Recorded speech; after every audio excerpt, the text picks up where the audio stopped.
And will there be photo, yeah? Yes. Yeah.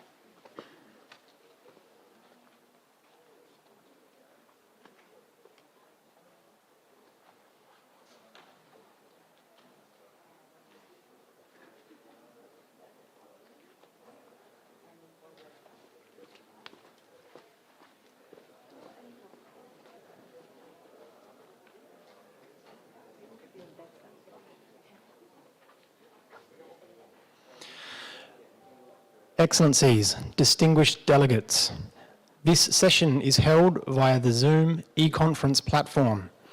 Kindly note that remote simultaneous interpretation of the proceedings is provided by the United Nations for the purpose of facilitating communication in light of the fact that there are 6 official United Nations languages, 4 of which are used at ESCAP. Participants are requested to be mindful of the additional difficulties faced by interpreters when working in remote mode and of the increased likelihood of disruptions to the audio feed to the interpreters. Only the speech or intervention in the original language is authentic and constitutes an authentic record of the proceedings.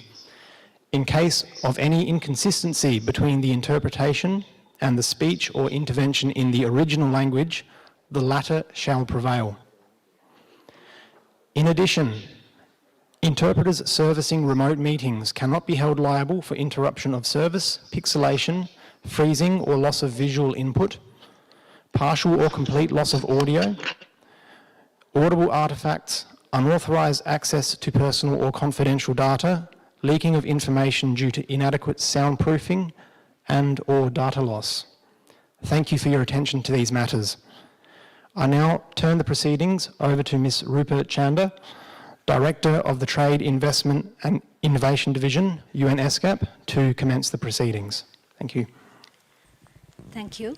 Excellencies, distinguished delegates, welcome to the third Ministerial on Regional Economic Integration and Cooperation, co-hosted by the UN ESCAP and the Asian Development Bank. At the outset, it's my pleasure to invite Ms. Armida Salcia Alishabana, Under-Secretary General of the United Nations and Executive Secretary of ESCAP, to the podium to deliver her opening remarks.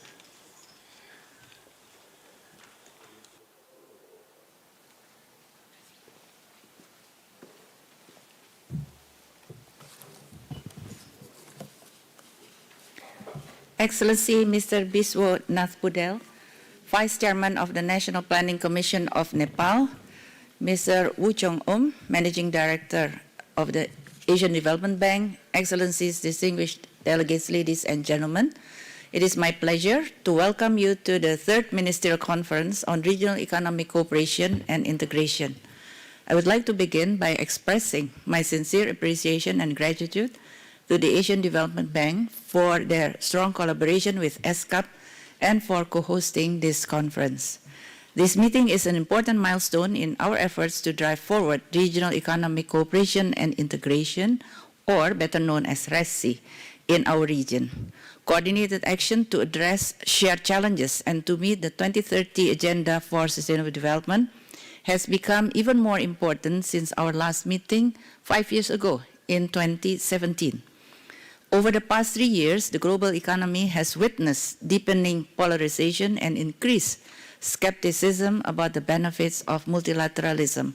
At the same time, trade frictions, economic slowdowns, and constrained fiscal and financial space have heightened economic and geopolitical challenges. The Asia-Pacific region must increase its efforts to prepare for and tackle urgent overlapping crises if it is to strengthen the resilience of its people and economies. The COVID-19 pandemic exposed existing vulnerabilities to crisis due to inequities in production capacity and access to essential products. Ongoing geopolitical challenges have further highlighted the vulnerabilities and risks faced by countries due to disruptions in trade, supply chain, and connectivity. These disruptions have affected access to energy, food, and other essential commodities, and created inflationary pressures, worsening already stressed balance of payment and fiscal positions. Coupled with these shocks is the ongoing climate crisis. The window to meet the 1.5-degree target is fast closing, and action towards a clean energy transition is falling short. These multiple and overlapping crises pose serious challenges in attaining the SDGs and emphasize the need to advance the RECI agenda. RECI can provide valuable support to national and regional recovery efforts in the short term, while also enabling countries to lay the foundations for a more resilient, inclusive, sustainable, and stronger Asia-Pacific. Recognizing the untapped potential of RECI, this ministerial conference, therefore, will focus on 3 key themes. The first one is regional integration in the Asia-Pacific region has benefited from a significant improvement in infrastructure networks. Yet, regional integration through trade and investment, value chain, and financial markets have not improved much in terms of sustainable development metrics. It is essential that market integration efforts be strengthened to ensure that trade and investment can serve as effective means for achieving SDGs. To this end, more regional cooperation to improve openness, enhance business certainty, and reduce trade friction is vital for improving the availability and accessibility of needed products and minimizing disruptions to global supply chain. Next, the overlapping challenges currently facing the region have resulted in multiple shocks to our connectivity. These disruptions have magnified challenges and hindered the resiliency and sustainability of connectivity across and within Asia and the Pacific. Enabling resilience through sustainable and seamless connectivity requires mobilizing regional cooperation in energy, digital, and transport connectivity through regional cooperation mechanism.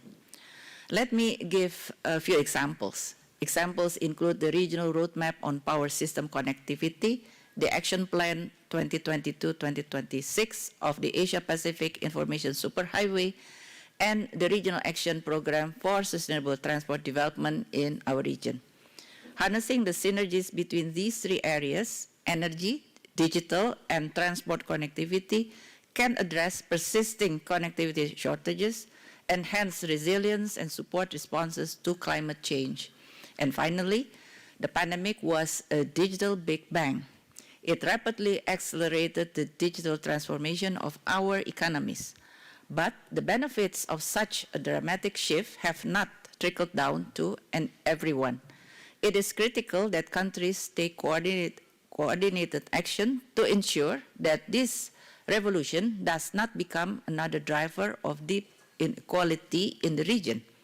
Policymakers and stakeholders must work together to identify the challenges and find solutions to harness the digital transformation at the regional national level and coordinate policies and action. Beyond this, strengthened regional cooperation is essential to facilitating open data and boosting much-needed cross-border investment in the digital economy.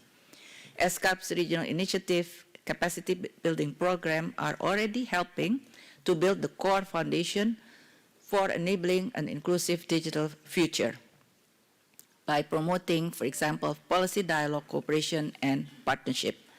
Excellencies, distinguished delegates, ladies and gentlemen, through the previous 2 ministerial meetings on RECI, ESCAP member states resolved to work together to enhance their economic cooperation and integration, ensure that it is linked to the regional roadmap for achieving the 2030 agenda, driving greater regional cooperation and integration forward into the next phase requires strong political leadership to promote trade investment, support growth, create jobs, and as well as enhance connectivity and ensure inclusive digital future. Working together through ESCAP's multilateral platform, the countries of our region can both deliver on the 2030 agenda and move the region's integration into this next phase. ESCAP is committed to supporting this work every step of the way. Together, we can deliver the vision of the integrated, sustainable, and inclusive future. Thank you very much. Thank you, Ms. Alice Jabana. I would now like to invite Mr. Woo Chung-um, Managing Director of the Asian Development Bank, to deliver his opening remarks. Thank you very much. I assume you can hear me okay, right? Okay. So, Excellencies, ladies and gentlemen, on behalf of the Asian Development Bank, welcome to this third ministerial meeting on regional economic cooperation and integration. I wish I was able to join you in person, but we're in the middle of our 55th annual general meeting in Manila, so I'm unable to join you physically, but right now I'm dropping everything here to join you virtually. And also, I'd like to thank Amina for co-hosting this and for your excellent opening statement. As we meet today, this is an urgent time as the world economy reels from the impact of the COVID-19 pandemic and other crises. It has been a challenging 2 years, including the region that we are sitting in, the Asian Pacific. In 2020, developing Asia contracted 0.8% as lockdowns and mobility restrictions were enforced. Many small businesses have closed permanently, and hard-won gains in poverty reduction have been reversed. Successful vaccine rollouts have led to economic recovery in much of the region, but still growth remains uneven and below pre-pandemic levels in many countries.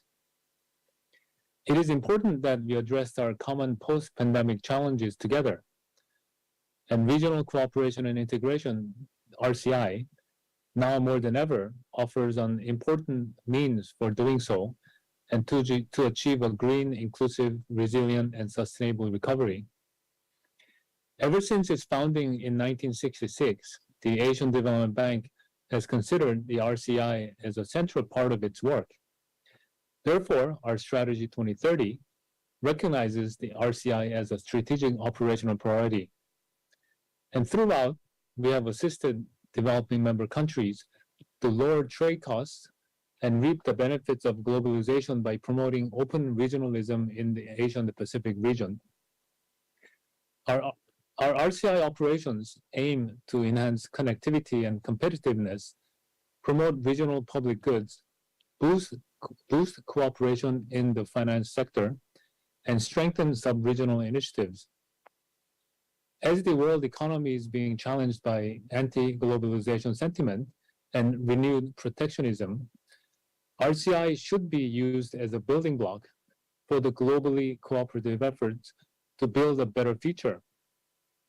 We need to reinforce RCI to tackle common challenges, including poverty, inequality, and climate change, while promoting social ecological resilience.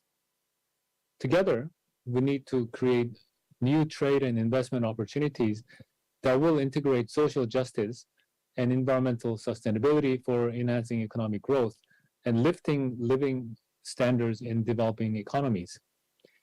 We can do so by developing cross-border trade and investment agreement and enhancing connectivity through regional infrastructure projects to address trade, transport, and investment bottlenecks that impede intra-regional trade.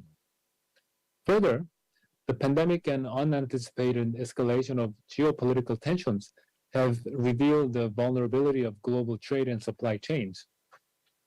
In response, the Asian Development Bank's Trade and Supply Chains Finance Program has stepped up support to make trade and supply chains more resilient. Since the COVID-19 began, we have supported about $19 billion in trade and supply chain financing across more than 23,000 transactions, nearly 40% of which are with small businesses.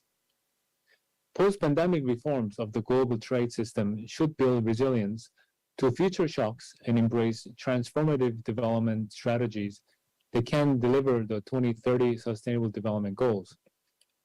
At the same time, we need to work to meet the huge financing to fight climate change and design economic recovery efforts to expand inclusiveness and benefits the vulnerable.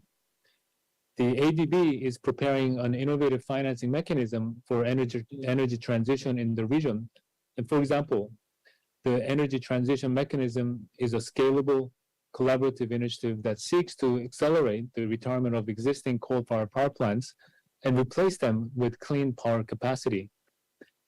The initiative also aims for energy transition that is just and equitable. One key lesson from the pandemic, meanwhile, has been the value of leveraging digital technologies to mitigate economic downturn and support recovery. Businesses and governments boldly adopted digital solutions to facilitate domestic commerce and cross-border trade, impart education, and deliver healthcare services. These activities can increase productivity, growth, and enhance broad-based recovery.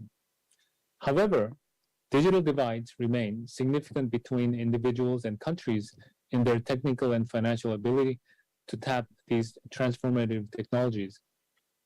To leverage digitalization, regional cooperation should serve as a vital tool to promote mutual recognition of digital identities and broader interoperability.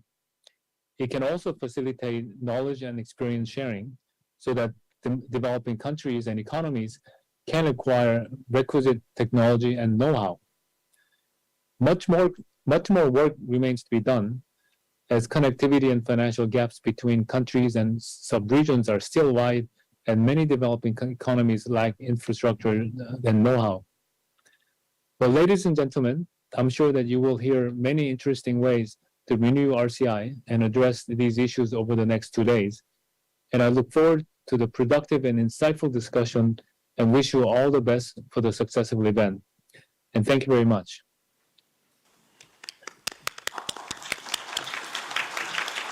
Thank you, Mr. Am.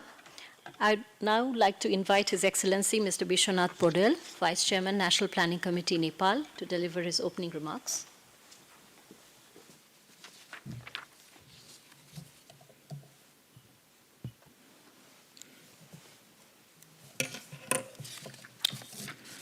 Madam Executive Secretary of ESCAP, Excellencies, distinguished delegates, ladies and gentlemen, it's a great honor to be here as a speaker. I would like to extend my sincere gratitude to ESCAP and Asian Development Bank for organizing this important event and providing me with this opportunity. In the last few years, stunning reversal of monetary policy and oil price in all major economies have been observed.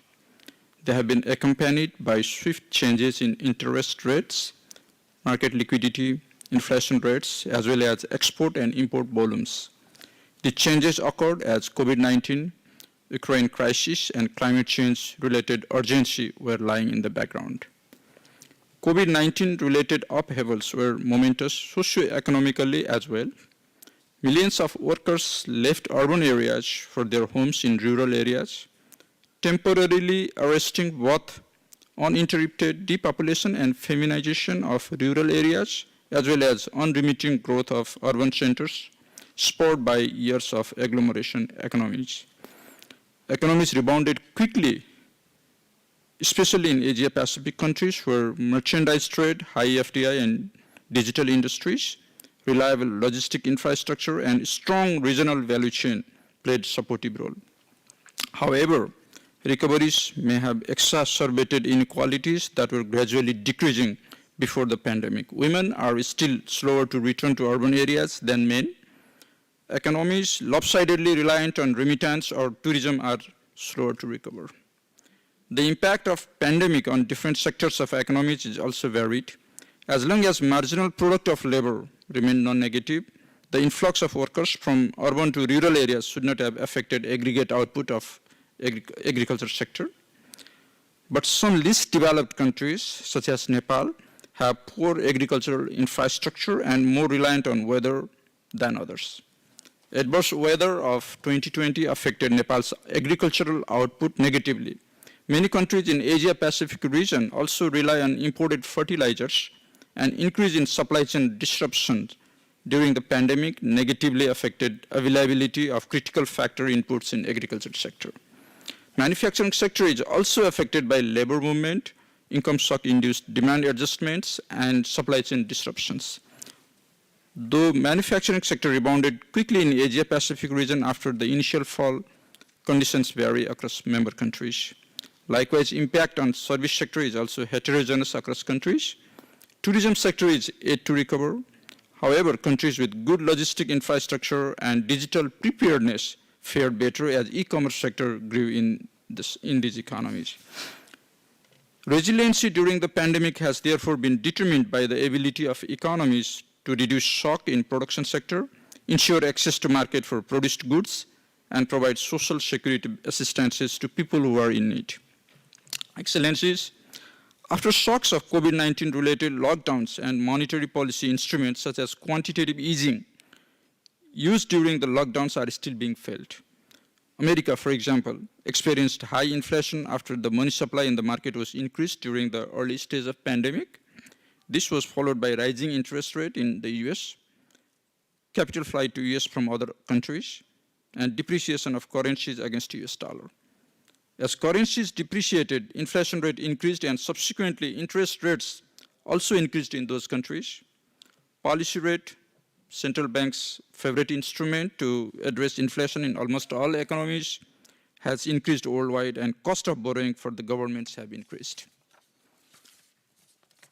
As a result, fiscal space for almost all governments have been squeezed lately. Public debt to GDP ratio for Asia-Pacific region has increased by 2/3 between 2019 and 2021. It has negatively affected the ability of many governments to spend on SDG-related budgetary line items and run targeted pro-poor programs. This can further vitiate public confidence in governments. When food and fuel price hike due to Ukraine crisis is added in it, collectively, people at the margin are likely to further be squeezed. ESCAP estimates that 2.7 million additional people in Asia-Pacific region will be pushed to extreme poverty due to rising inflation and economic uncertainty. This may lead to political unrest, exacerbating the likelihood of economic recovery. Political unrest are correlated across borders, and one or two countries in turmoil may eventually destabilize the entire region. Excellencies, in this context, building resiliency of our economies has become very important. The variance in trajectories of recovery of different economies in the aftermath of pandemic indicates that economies that are undergirded by strong social protection programs, quality infrastructure, ensuring reliable access to factory inputs and consumers, policy stability, inclusive and large number of exporters, diversified product portfolio, adequate safeguard against extreme climate events, and high economic productivity have more resilience than others. Though Asia-Pacific region has already been a big spender in digital technologies, there is a variance across countries. For economies that are beginning to struggle now, this is the right time to invest in digitalization of governance and reduction in any other administrative cost. I believe initiatives such as Asia-Pacific Information Superhighway Initiative 2022-2026 and implementation of Ministerial Declaration on building a more resilient future with inclusive civil registration and vital statistics will be useful in ensuring cost recovery from the crisis will be low in the long run. Resiliency in manufacturing sector can be improved by investing in building seamless connectivity in transportation, energy, and ICT sectors. Resiliency against the challenges posed by extreme climate events can be addressed by adopting greener alternatives in all aspects of our life. However, multiple sequentially arriving shocks have also constrained the capacity of governments in Asia-Pacific region to pay attention to long-term crises such as climate change optimally. Many governments in the region, for example, have reduced tax on carbon-based fuels to appease angry voters while imposing constraints in the import of electrical vehicles to save foreign exchange reserve. Regional initiatives are now needed so that inconsistencies such as this can be avoided. Increased investment need to be made in transportation infrastructure and renewable energies to decarbonize the transportation sector. Coincidentally, several landlocked developing countries in the Asia-Pacific region, such as Nepal, Bhutan, or Laos, have a good potential to produce clean, renewable energies. ESCAP should continue to push initiatives such as regional roadmap on power system connectivity, promoting cross-border electricity connectivity for sustainable development in the future. Excellencies, integration of sustainable development goals through regional cooperation in several priority areas is very important to support and complement national efforts and mechanisms. For economies whose growth has been led by service sector, recent shocks and subsequent fiscal squeeze have fueled the fear that this recovery will increase the divide between rich and poor, since service sector industries such as banking and IT tend to hire college graduates. College education, on the other hand, is costly, and people with rich parents are more likely to have access to it than people with poor parents. The role of production and distribution of agricultural goods has also become important. Research has shown that 1% growth in agriculture sector is 4 times as likely to alleviate poverty as similar growth in manufacturing sector. Regional initiatives to increase aggregate agriculture production and enable seamless trade of agricultural goods, especially in times of emergency, are now urgently required. Provision of what should not be done during the time of crisis should explicitly be made part of binding international trade treaties, so that economies do not have incentive to return to autarky precisely when coordination is required. Excellencies, COVID-19 pandemic heavily impacted the well-being of people and likely aggravated the existing inequalities in Nepal. We took necessary measures to cope with the pandemic from the lockdown to recovery phase. The government of Nepal adopted numerous initiatives such as tax rebates and concessional financing for the corporate sector. Digital education had been promoted during this period. Moreover, health spending has been increased to develop the health infrastructure and cover the cost of free healthcare. Various social protection schemes had been initiated. Now 95.7% of people aged more than 12 years are fully vaccinated in Nepal. Nepal's trade and investment policies, priorities, and aid for trade strategies are directed towards building inclusive and resilient economies. Over the years, the government of Nepal has taken a series of initiatives such as custom automation, custom reform, transport facilitation agreement, trade facilitation program, and economic and industrial corridor development to promote exports and achieve sustainable and inclusive economic growth of Nepal.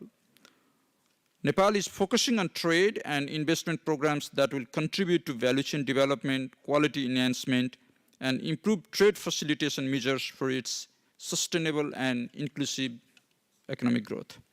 Nepal has recently revised Foreign Direct Investment and Technology Transfer Act, Public-Private Partnership and Investment Act, Labor Act, and Companies Act. Moreover, the government of Nepal has formulated the Nepal Trade Integration Strategy, which seeks to address competitive challenges confronted by the country's export sector. The government has developed Digital Nepal Framework in 2019 with the objective of contributing to economic growth and identifying opportunities for Nepal to participate in global economy.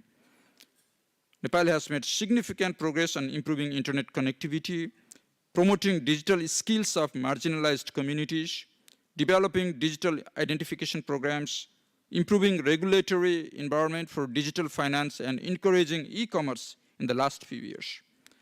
We are also committed to monitor market structure in this sector closely to preclude the rise of a monopolistic firm with disproportionate market power. Currently, Nepal is implementing various programs to achieve the SDGs. Nepal is mainstreaming the SDGs at all levels in budgeting and planning process within the spirit of leaving no one behind. Since Nepal is going to graduate by 2026 from LDC status and thus lose some of the preferential treatment it has received regarding access to some markets, Nepal is preparing an LDC graduation strategy along with country-specific trade integration policies as well. In this respect, we need more supportive measures from our development partners in terms of ODA, FDI, trade facilitation, and technology transfer. Excellencies, regional connectivity and integration in the area of trade, telecommunication, SMEs, and technical cooperation is vital to address the interconnected issues of today's world. It is also equally important to come together in the area of climate action. The Asia-Pacific Green Deal for Business and Coalition of Finance Ministers for Climate Action can be mobilized effectively for the benefit of region.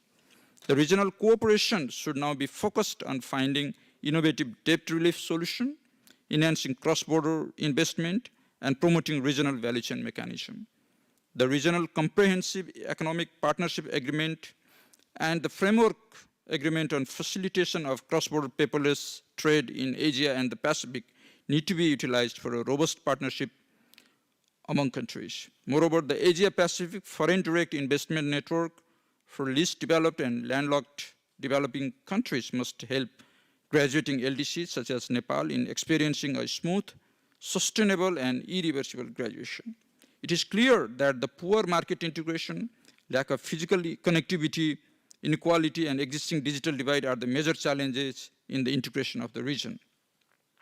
A clear market integration strategy backed by an investment plan for technological upgrading and strong commitment are needed through aid for trade, foreign direct investment, blended finance, and impact investment to address these challenges.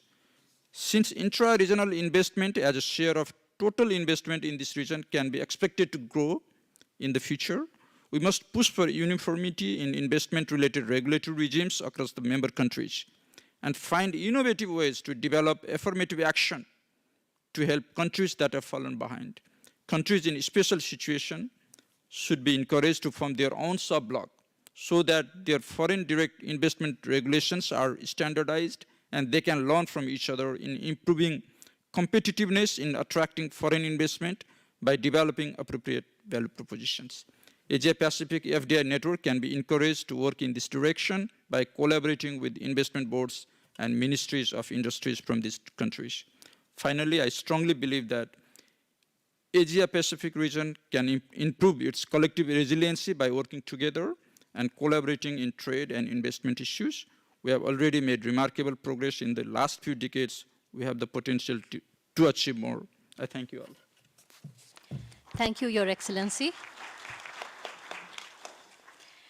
Excellencies, distinguished delegates, this concludes the opening statements portion of the program. It's now my pleasure to conduct the election of officers for the third Ministerial Conference on Regional Economic Cooperation and Integration in Asia and the Pacific. The Bureau shall comprise of a chair and 3 vice chairs. I now invite nominations from the floor. I recognize the distinguished delegate of India.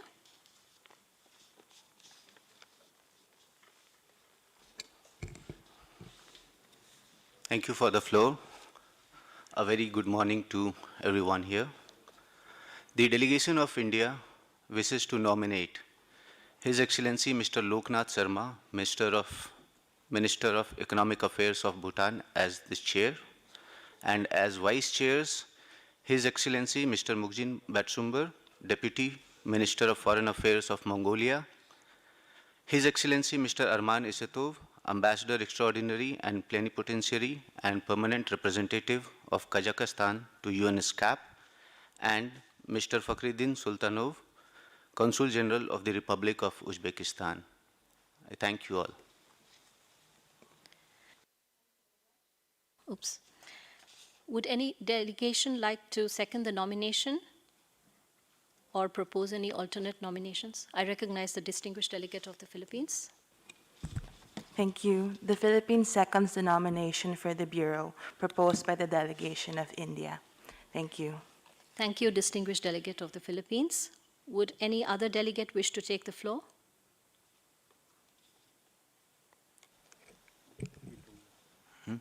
Lao?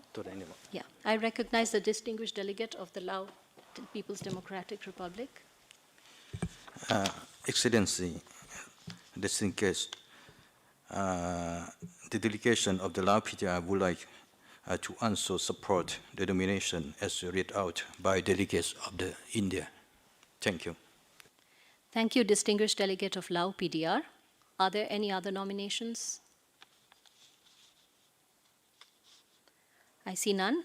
So it's my great pleasure then to declare as chair His Excellency Mr. Loknath Sharma, Minister of Economic Affairs, Bhutan, and as vice chairs His Excellency Mr. Mugjin Batsumber, Deputy Minister of Foreign Affairs, Mongolia, His Excellency Mr. Arman Isetov, Ambassador Extraordinary and Plenipotentiary and Permanent Representative of Kazakhstan to ESCAP, and Mr. Fakhruddin Sultanov, Consul General and Permanent Representative of Uzbekistan to ESCAP. Don't have to go away. It's okay. Please join me in congratulating the newly elected chair and vice chairs.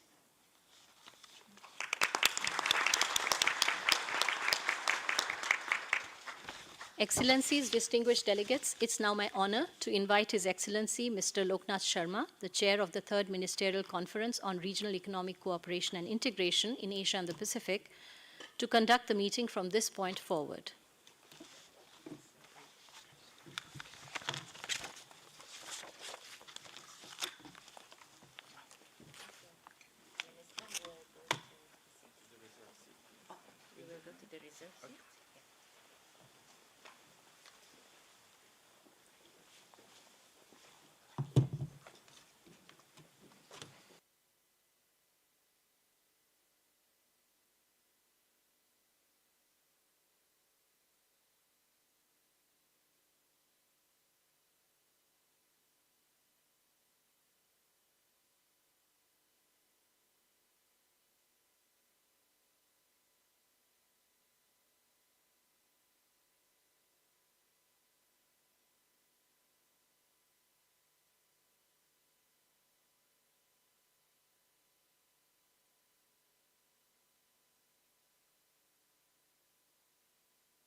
Excellencies, Madam Executive Secretary, distinguished delegates, I thank you all for the confidence placed in me and the great honor that you have bestowed on my country and on me. Together with the Honorable Vice Chairs and with the support of the ESCAP Secretariat, I shall endeavor to discharge the responsibilities of serving as your chair to the very best of my abilities. Thank you and Kadinse.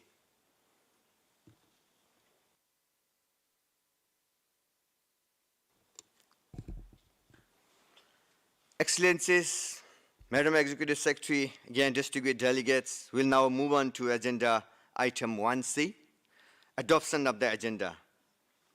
The provisional agenda for the Third Ministerial Conference on Regional Economic Cooperation and Integration in Asia and the Pacific is contained in document ESCAP MCREI 2022 L.2. Does any delegation have any comments on the agenda?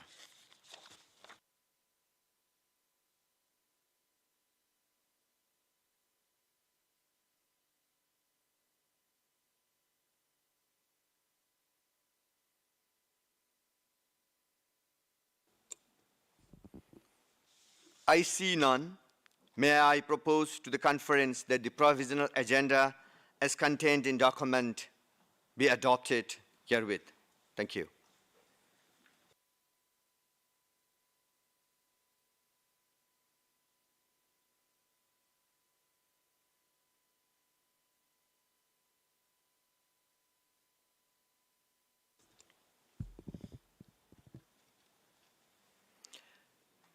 With this, at this time, I would like to invite all members of the Bureau and all heads of delegation to the stage to take a photo.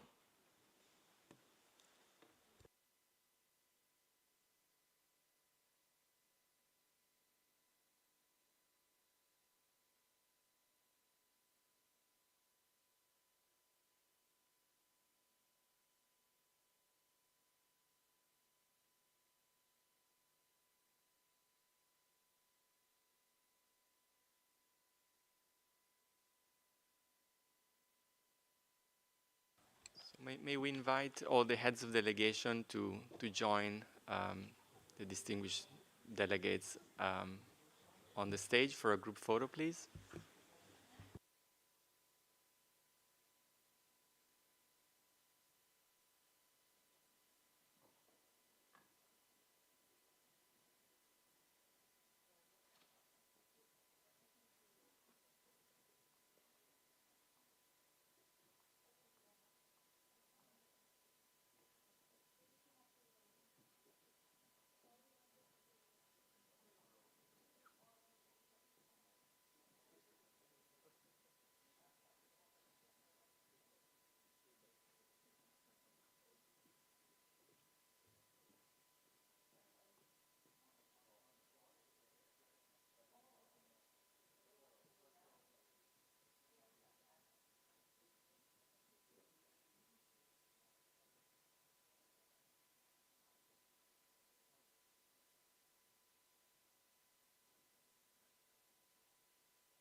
as we settle down, before we proceed with agenda item 2, I would like to invite the Secretariat to provide some housekeeping announcements.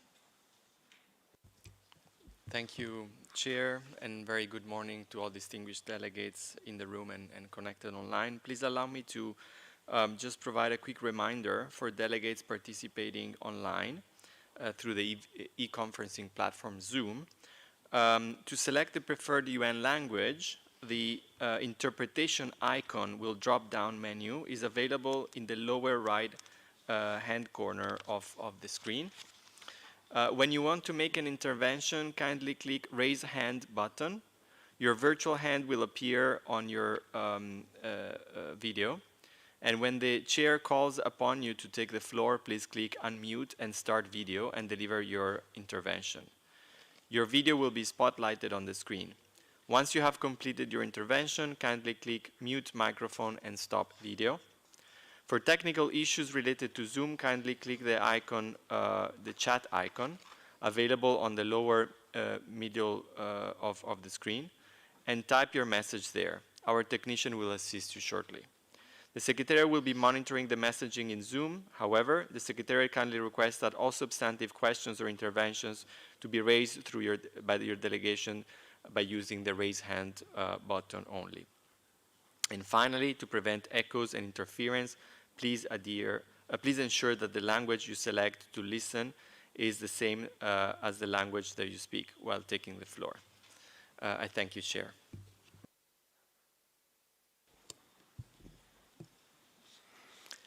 Thank you, Secretariat. Excellencies and distinguished guests, we shall now take up agenda item 2 on building resilience to crisis through regional economic cooperation and integration. The document pertaining to this item agenda is under the same folder, ESCAP MCREI 2022. To introduce this agenda item, I would now like to invite Mr. Hamza Ali Malik, Director of the Macroeconomic Policy and Financing for Development Division of ESCAP, to introduce the document.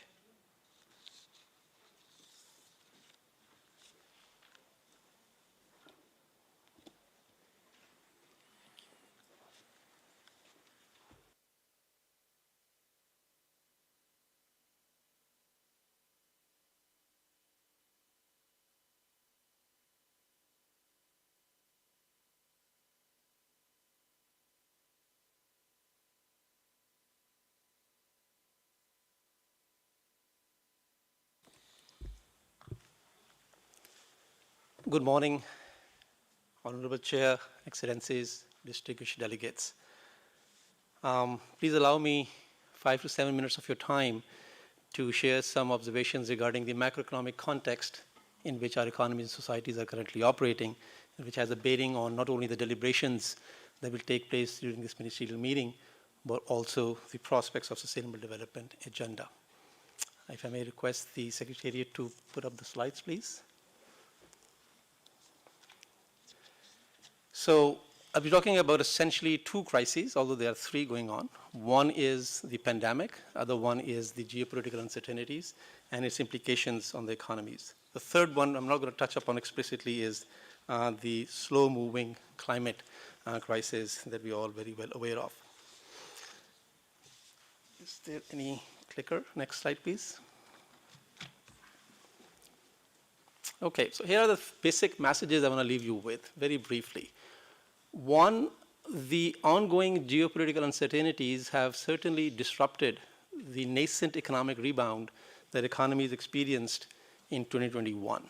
So in our assessment now, we expect prolonged economic difficulties which will further delay the progress towards SDGs. So I'll show you some graphs and some data to back this point a bit more. Second one is on the policy front. In response to the pandemic, for instance, substantive increase in fiscal side, substantive support came from the fiscal position side, which has led to considerable increases in fiscal deficits and rising debt levels. More recently, there have been surges, considerable increases in inflation, and associated with that, increases in interest rates, which in turn are having a feedback loop effect on the fiscal position itself.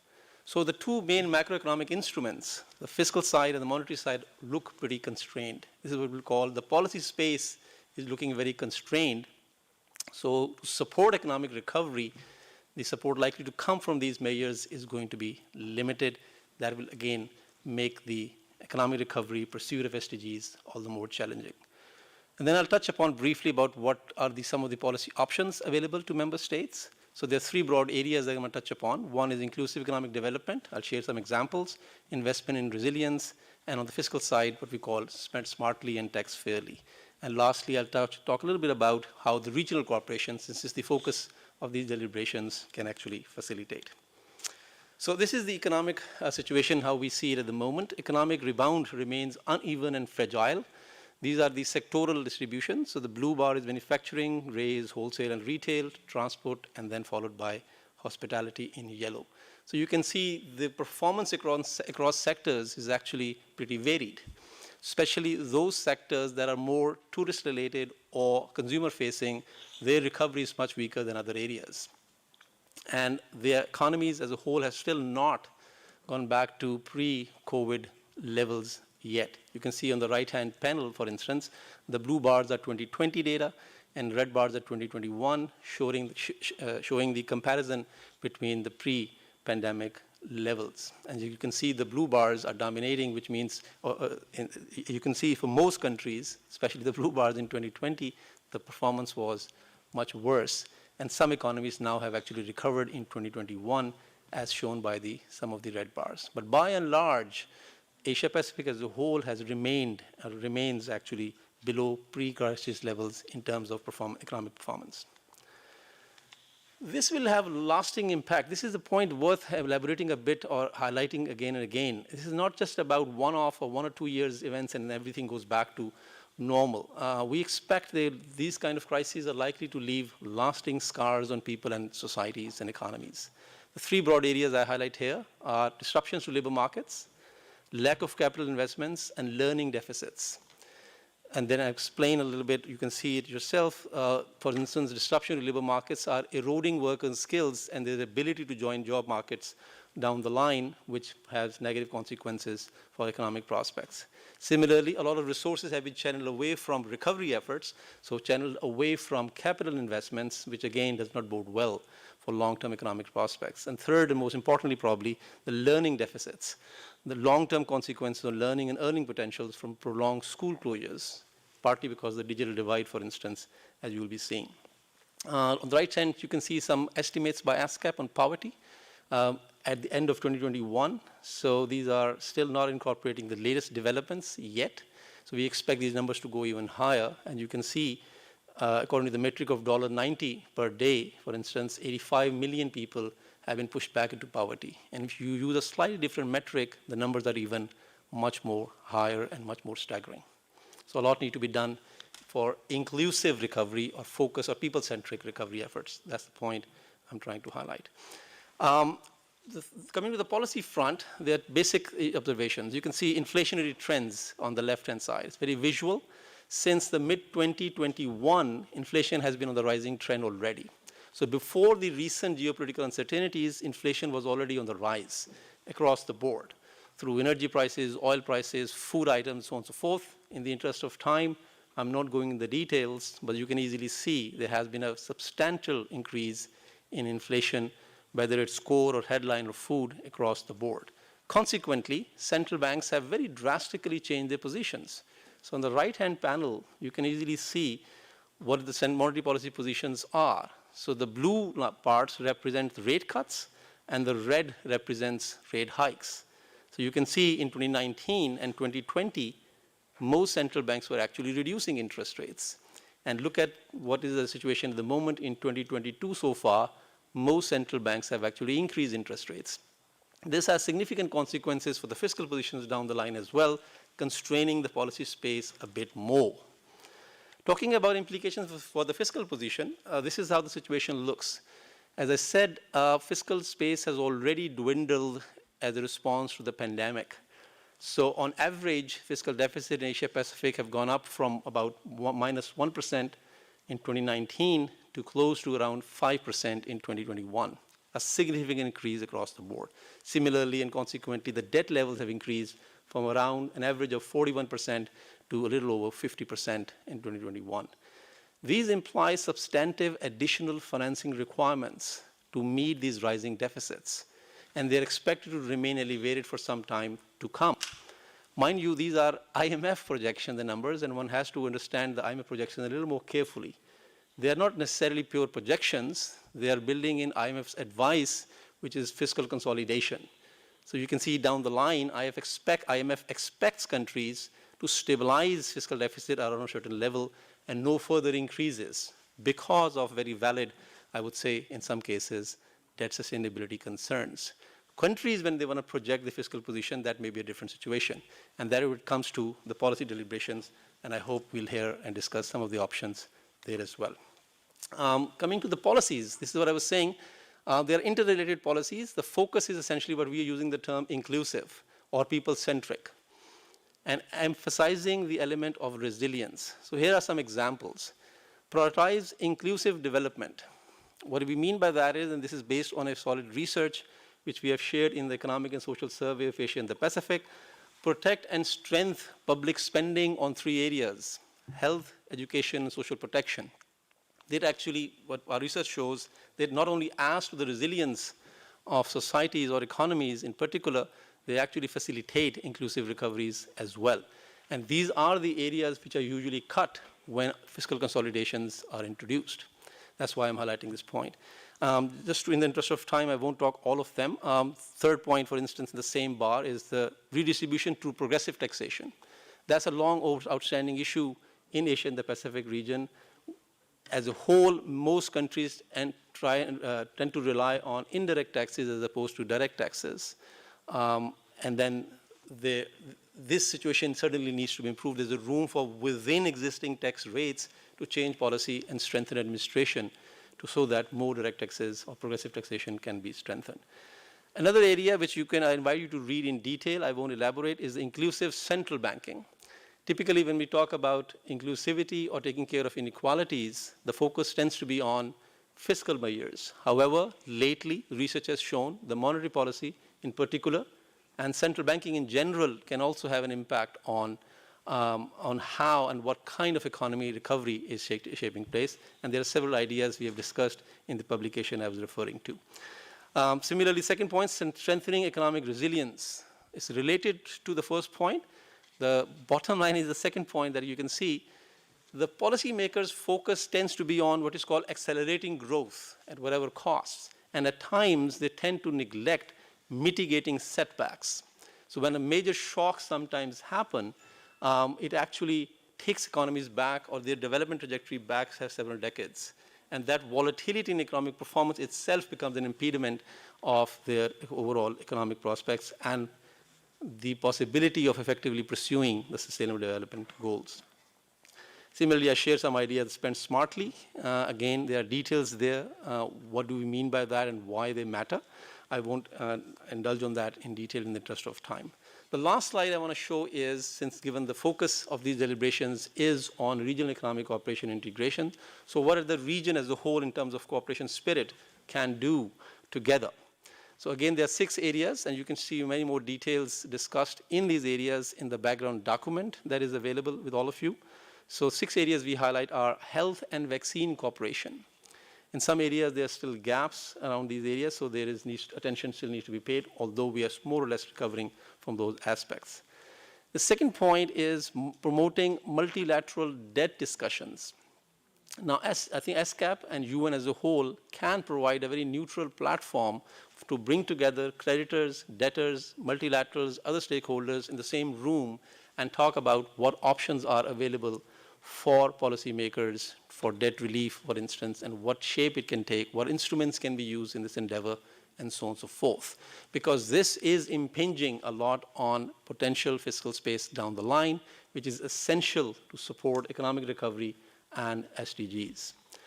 Then we're talking about a lot more, and you'll hear in that in different sessions, strengthening integrated regional markets. The focus, we are highlighting essentially two areas: regional tourism recovery and strengthening trade and investment opportunities.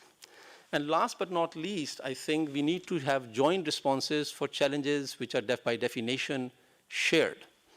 So climate change, for instance, which I didn't elaborate too much, but I'm sure all of us are quite familiar with it.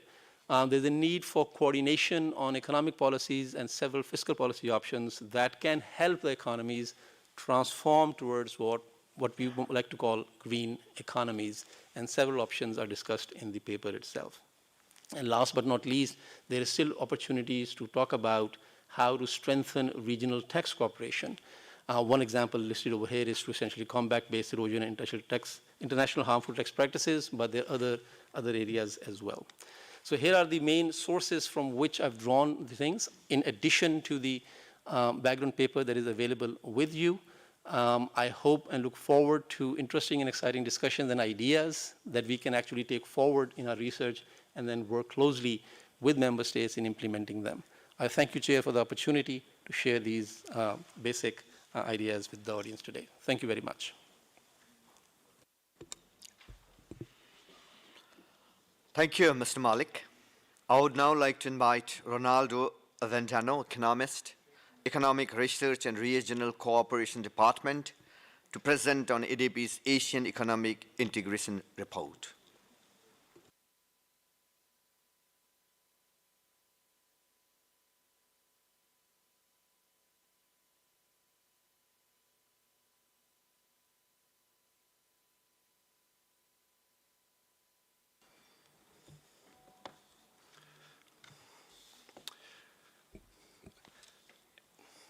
Good morning, and on behalf of the Asian Development Bank, it's an honor for me to be part of this discussion on the role of regional cooperation on building resilience. As stressed by our Managing Director General, regional cooperation and integration is one of our operational priorities and is central to implementing our 2030 strategy. It has been essential for ADB's role in fostering inclusive growth, narrowing development gaps, and increasing productivity and employment. As we emerge from the pandemic, and as Dr. Hamza has presented, the region faces multiple risks, and in the short and the long term, we'll need to face different areas of work. Economic growth forecasts have weakened, so we have revised our latest projections from and deceleration in the PRC. So this was already very well covered by the previous intervention, so I will not go into detail, but just to highlight the structural risks that will be faced by economies in the region, which include not only the macroeconomic developments, but the heightened political tensions, the negative developments on the pandemic that are still looming, and of course the greatest threat to the region, which is climate change.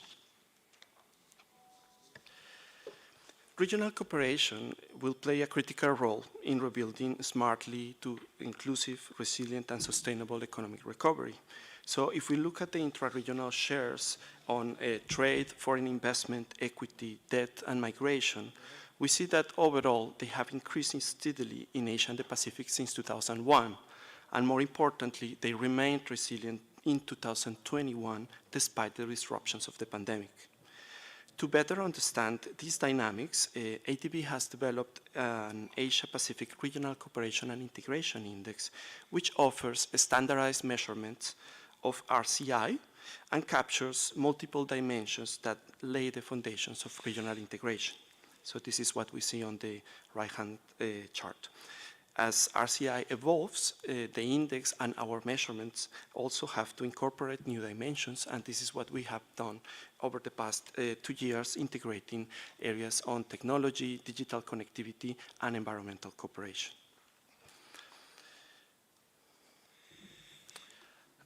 Our latest RCI estimates indicate that Asia has made progress in regional cooperation and showed resilience in RCI linkages. From 1919 to 1920, RCI remained stable during the pandemic, with a marginal decline of 0.4% in overall index. Over time, the region has experienced major improvements on technology and digital connectivity, with a 3% annual average increase in the index from 2006 to 2020. So a stronger integration in the infrastructure and connectivity is also observed. So this is what we see on the left-hand chart.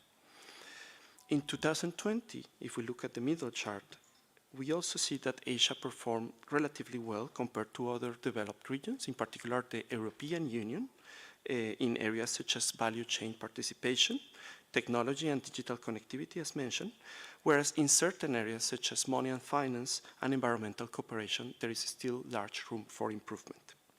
Finally, on the right-hand chart, across sub-regions in Asia, we see that there are still divergent performance in most dimensions, with Southeast Asia and East Asia outperforming the other regions and having the highest levels of integration among the sub-regions in the region. So what we see also is that the contributions of different dimensions to regional integration differ by sub-regions. And this is what we show in this chart. Both by regions and by sub-regions, the contributions are different.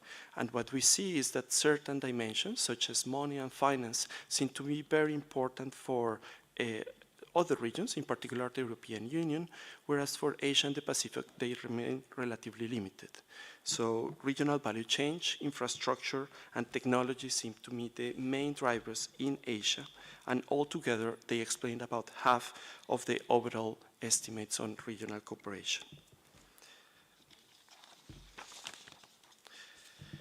Sub-regional programs have also been central to ADB's support to regional cooperation. In 2021, to offer an example, ADB supported RCI operations to build transport, ICT, and energy connectivity to facilitate trade and investment. We also continue to support economic corridor development to policy reform and infrastructure, and we have improved our opportunities for businesses through our trade, supply chain, and finance program. So some highlights of these developments are highlighted in this slide.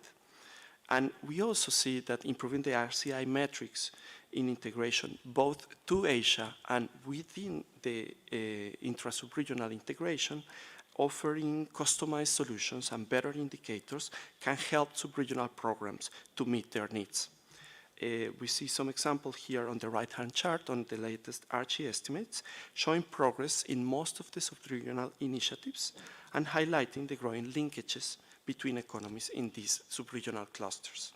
We are now working with these sub-regional initiatives to improve these measurements.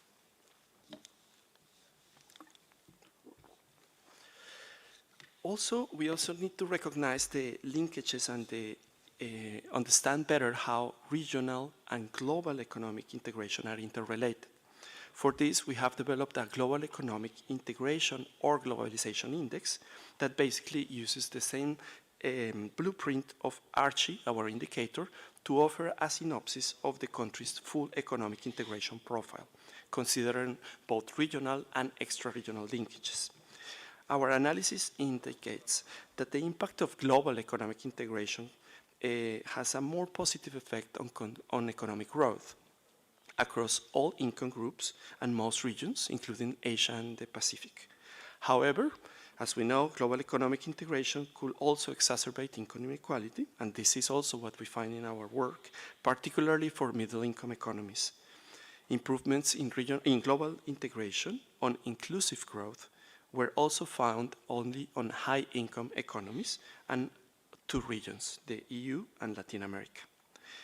Analysis on the impact of regional integration on these development outcomes suggests a more favorable effect. And we see that regional integration can not only foster economic growth, but also the impact on income inequality tends to be more neutral. So we need to better understand these linkages not only from a regional, but also a global integration perspective. Let me finalize by highlighting some of the areas for recovery and resilience that complement the interventions that we have listened this morning. We see that regional cooperation is expanding to emerging areas such as digital regulatory cooperation, renewable energy, health security, and others. These areas are now an integral part of the framework to analyze regional integration in the region. In the digital sphere, the regional alignment to global standards in areas such as cross-border data flows, cybersecurity, and data privacy remains a major challenge. And this is an area where ESCAP has been doing remarkable work. So we need to focus more in these emerging areas and also consider cooperation in these aspects. Cross-border cooperation on environmental protection, renewable energy, trade in environmental goods and services, and the sustainable management of natural resources will also be key to a transition towards a low-carbon economy. And we still have a lot of room for regional cooperation in these areas. And finally, cross-border connectivity, trade facilitation, they will continue to be a priority. Together with technology adoption, transport and logistics solutions, they can be responsive to the changing consumer demand, engage in deeper forms of trade integration and liberalization agreements, and enhancing the opportunities for disadvantaged groups. Thank you for your attention.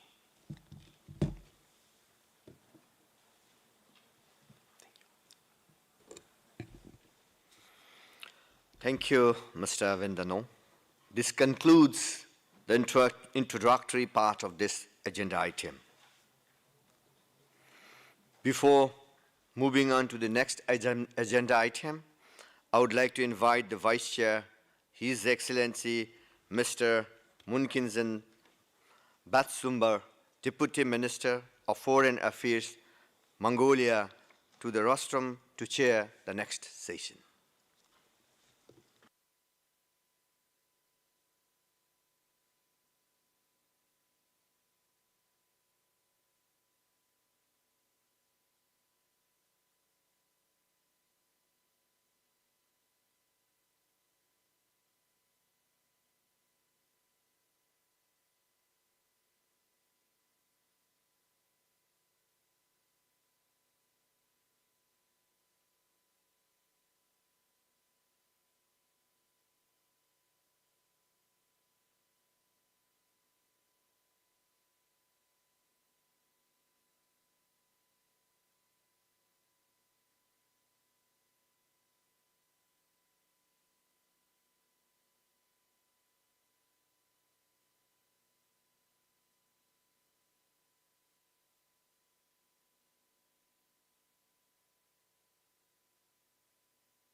Excellencies, distinguished delegates, we shall now take up agenda item 2A on enabling resilience through trade and investment for sustainable development in times of crisis.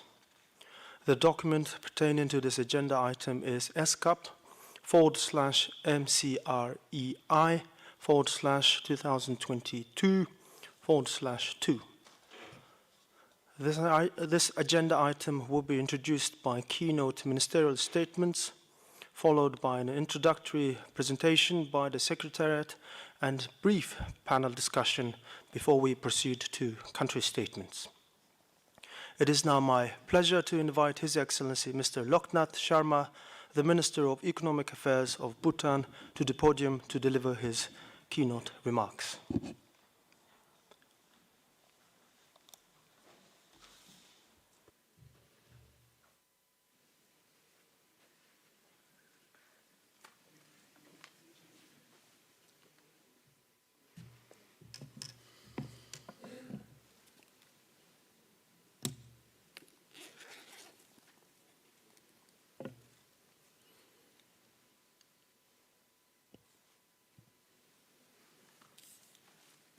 Oh, good.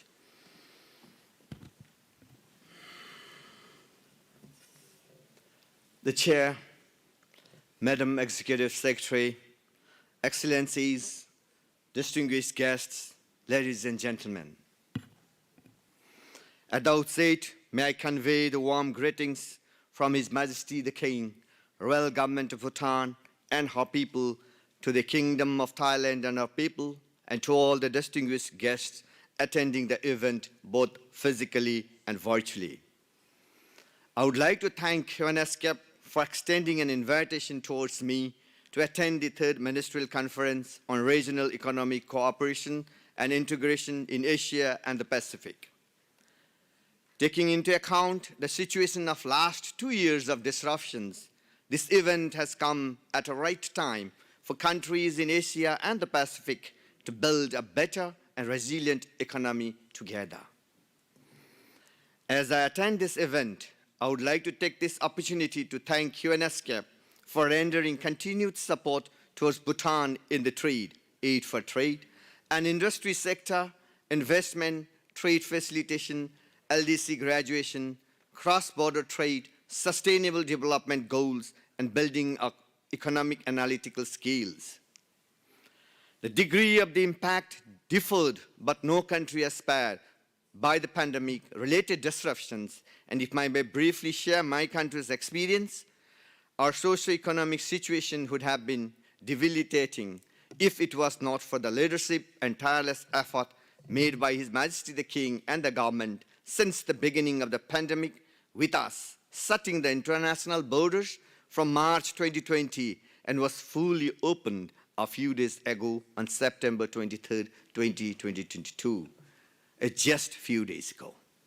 During the pandemic, under the initiatives, the royal government initiated a range of fiscal, monetary, and welfare measures to support businesses, protect jobs and incomes, support domestic demand through public works, and ensure that manufacturing and trade routes remain open, besides agriculture. In fact, agriculture did well in 2020 and 2021 because of the focused approach. Not so much, it increased by around 3% of its output in last 2 years. With this, I would like to move on to our panel's discussion on enabling resilience through trade and investment for sustainable development in times of crisis. From time immemorial, economies and societies have been subject to disruptions of varying degrees and frequencies. And disruptions are not new, and how we manage and respond determines our ability to create stability and continuity. It's within this context that resilience should be seen as our ability to deal with adversity, withstand shocks, and continuously adapt as disruptions and crises arise over time. Many speakers have spoken about these things again and again. This is most important as well. Well, the most recent of disruptions was the COVID-19 pandemic. I try to see this pandemic as people's pandemic. I see this as a pandemic of the century. But we still have to deal with the ever-present climate crisis, whose effective mitigation will require a global transition to a low-carbon economy. Challenges. Moreover, we are and will face increasing challenges made more complex with the interplay of disruptions from health to climate to geopolitical to natural disasters. The origins of these may be disparate, but the consequences are global and calls for a united global response to build institutional and human resilient capabilities. Bhutan's experience shows that risk management practices and business continuity process need to constantly evolve, and we need to be prepared for the new reality rather than react separately to each disruption. We need to discuss and prioritize resilience as the essential or basic development condition. We need to build responsive institutions to create stability and business continuity against extreme events. Bhutan is in the midst currently, we're undergoing reforms because we find this as the right time, be it economic reforms, tourism reforms, health reforms, as well as civil service reforms. Well, resilience has been described as the ability to recover quickly, but recovery alone cannot be the only goal. The process of building resilience is important, and how the public and private sector build resilience is important too. And this is where the development of trade and investment are important for building resilience that ensures minimization of socioeconomic impact, enabling quick recovery and sustainable growth. Trade and investment are key to ensuring not only recovery, but the growth and thriving of our countries. Building resilience through trade and industry pertains to entire economies and societies and not limited to commercial transactions. For societies, we need to be forward-looking and anticipate disruptions rather than be reactive and continuously learn, evolve, and change based on experience. Globalization of trade industry has integrated the world and uplifted hundreds of millions, if not billions of people out of poverty and underdevelopment. And sustainable development is important while building resilience. Again, based on my country's experience, this calls for diversification of export markets, product diversification, supply chain diversification, import source diversification, and building domestic productive capacity wherever feasible and based on the changing competencies and comparative advantages. We all must move together with one thought and with one mind. Every country, each country, and every people are important in this path. The need and importance of trade and industry diversification is understood, but it is easier said than done and requires investments and strong public policy support that responds to the ever-evolving trade and industry dynamics influenced by regional and global events. For Bhutan, this is of even greater importance and urgency as a small trade-dependent economy, in fact, import-dependent economy, with very less trade and infrastructure, logistics issues. There is no point in enabling resilience of economies and societies if the development path is unsustainable again, as we know with the climate issues we are dealing with. Resilience pertains to public-private sector organizations, as I said. Therefore, it's each of us are concerned, not particular country, or those people, or that people, everyone. It must be forward-looking, and we must anticipate as we have learned enough from this pandemic as well. Disruptions are damaging. It has damaged all of us. We have moved backward probably for 5-10 years backward, but also it is a learning opportunity for us as it reveals where capabilities are strong and where investment is needed. What can we do? The experience of past crises and disruptions teaches essential lessons on how to proceed.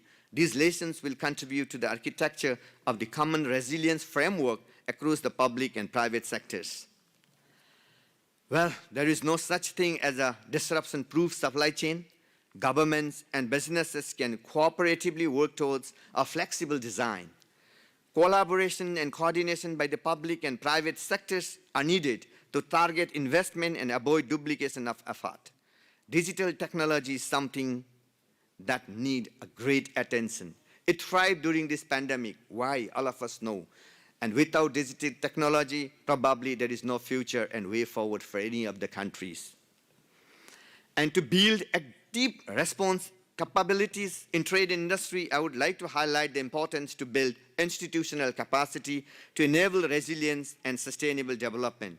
I'll briefly mention the key elements of products, sector institutions, products, value chain analysis and review of product competitiveness in terms of price, quality, reliability of supply, delivery time, etc.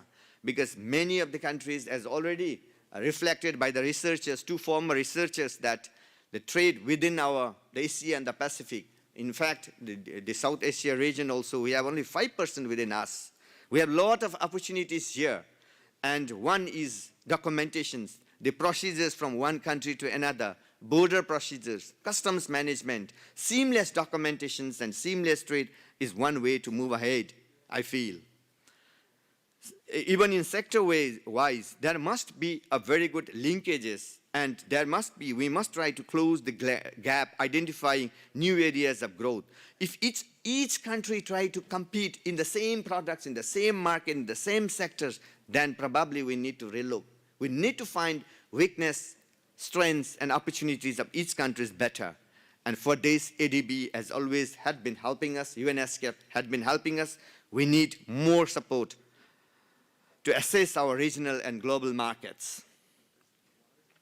It's also important to create appropriate and viable institutional platforms for conformity to standards, regulations, testing, like SPS kind of things. Particularly the agriculture RNR products movement becomes livestock products movement becomes very strong because each country is at different systems and standards. We need to harmonize. We need to harmonize.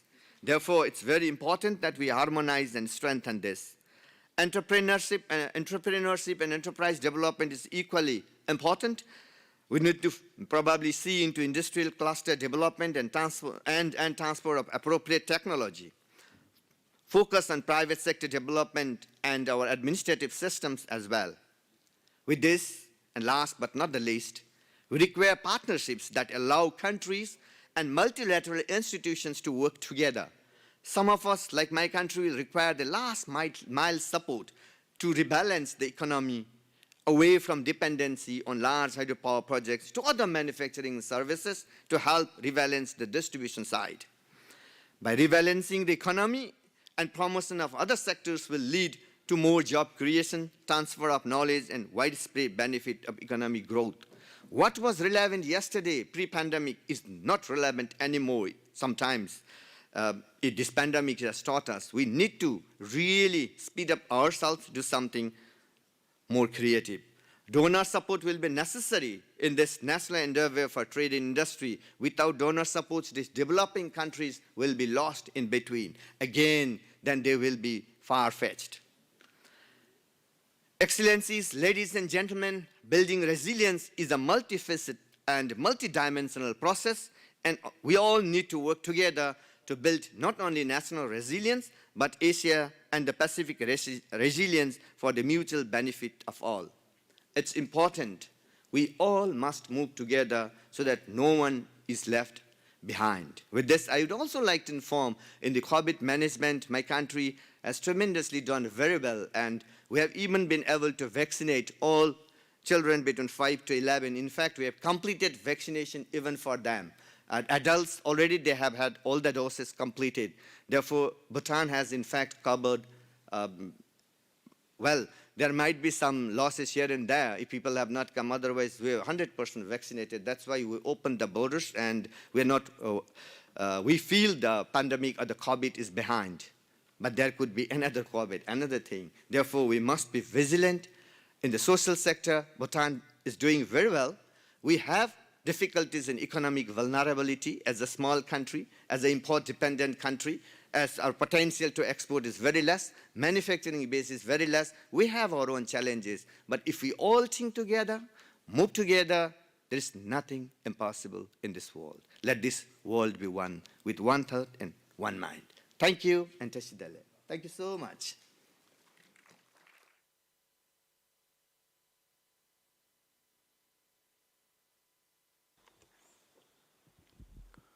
Thank you, Your Excellency.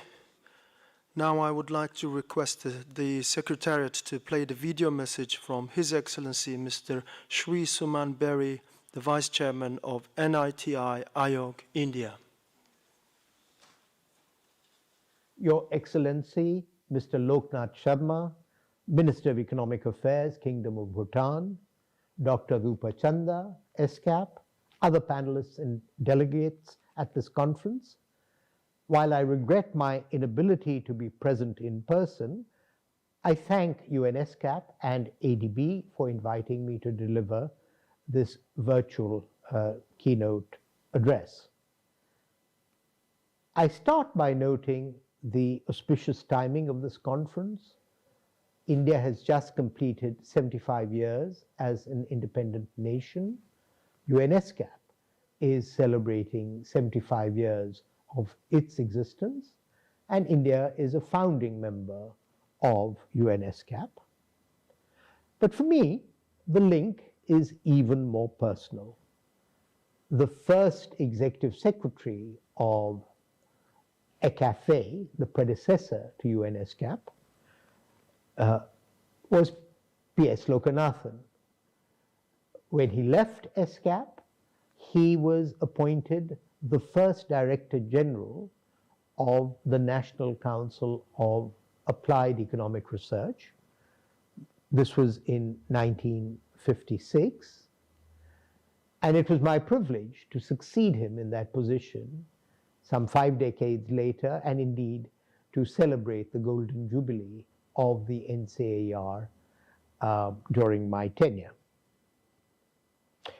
As India seeks to realize Prime Minister Modi's vision for India in 2047, 100 years after India's independence, but a brief 25 years from now, this is an important time for us to reflect both on India's trajectory, but also on UN ESCAP's role in shaping the future of regional cooperation in Asia and the Pacific. India takes the UN's Agenda 2030 extremely seriously, and Niti Aayog, the institution I today am privileged to serve as Vice Chairman, Prime Minister Modi being our Chairman, is the organ of the Government of India with responsibility for monitoring and tracking the Sustainable Development Goals. Given India's size and potential, it has been rightly noted that India's performance will be critical to the success of Agenda 2030. But as the Secretary General has so forcefully reminded us, most recently in opening the UN General Assembly, the multiple shocks of this decade have retarded progress globally, including in Asia. It is against this background that the activities of UN ESCAP, including the convening of this third ministerial conference, assume significance.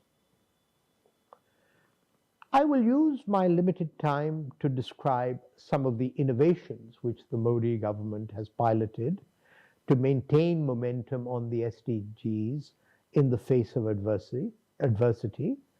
I will then briefly discuss the challenges facing regional and global cross-border cooperation in, unfortunately, an unstable global political and economic environment.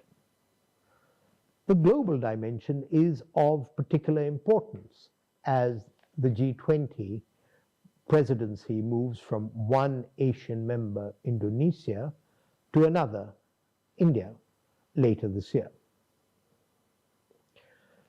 Since Prime Minister Modi took office in 2014, 8 years ago, India has been intent to improve lives and empower individuals through multiple means. I could cite the world's largest financial inclusion drive, where 450 million Jan Dhan, people saving bank accounts, have been opened. These support direct benefit transfer programs for transferring funds directly to the beneficiary's account, quite often females in the household, thereby avoiding corruption and leakage. To this, more recently, has been added a homegrown unified payments interface, now being used for an average of 5.3 billion transactions per month, in something which is of great importance for female health. India has provided free gas connections to more than 90 million rural women. It has constructed houses for 30 million, toilets for 100 million poor rural households, and has provided basic health coverage for 500 million citizens. Of particular importance during the pandemic was the provision of free food to approximately 800 million citizens. So, under Prime Minister Modi, the Indian state has transformed its ability to deliver benefits at scale and with commendably low leakage. Turning to sustainability and climate action, India's commitment is evident by the commitments announced first at Paris, soon after Prime Minister Modi took office, and more recently at Glasgow. Other global climate partnerships led by India are the International Solar Alliance, the Coalition for Disaster Resilient Infrastructure, and most recently, but perhaps most importantly, the Lifestyle for Environment movement launched by Prime Minister Modi on World Environment Day, which strives to bring individual behaviors to the forefront of the global climate narrative, and is very consistent with Indian habits of frugality. India successfully used technology and innovation for saving lives of people during the pandemic by establishing a SARC COVID fund, by supplying 2.5 million vaccines globally to save lives under the Vaccine Maitri, Vaccine Friendship Program. India's indigenous COVID platform, or COVIN, helped complete 2.2 billion vaccinations in a transparent manner. The Arogya Setu app helped in mapping COVID cases and issuing precautionary alerts for proximity to COVID-infected people. The support of UN agencies, particularly UNDP, in developing these platforms is acknowledged. Looking ahead, it seems clear that a combination of geopolitical tensions, outright military conflict, together with the experience of a truly global shock in the form of a pandemic, have resulted in a reappraisal of the gains and vulnerabilities associated with deep economic integration. But here lies a paradox. In times of economic and political stress, it is attractive, particularly for large economies, to aim for self-sufficiency. And there can be little doubt that such policies, for those who have these options, can succeed for a while. But such options are not available to all countries, and arguably even within large domestic economies, they can adversely impact less fortunate members of the society by raising the costs of basic goods and services. At the regional level, therefore, it is the responsibility of representative regional organizations like ESCAP to assist countries in a reasoned assessment of costs and benefits to themselves and to their economic partners. At the global level, through participation in fora such as the G20, large Asian economies, which are well represented at the G20, must do what they can to restore the momentum of sustainable growth by urging cooperative solutions that benefit all economies, whether large or small. Thank you so much for this opportunity, and I look forward to the results of this conference.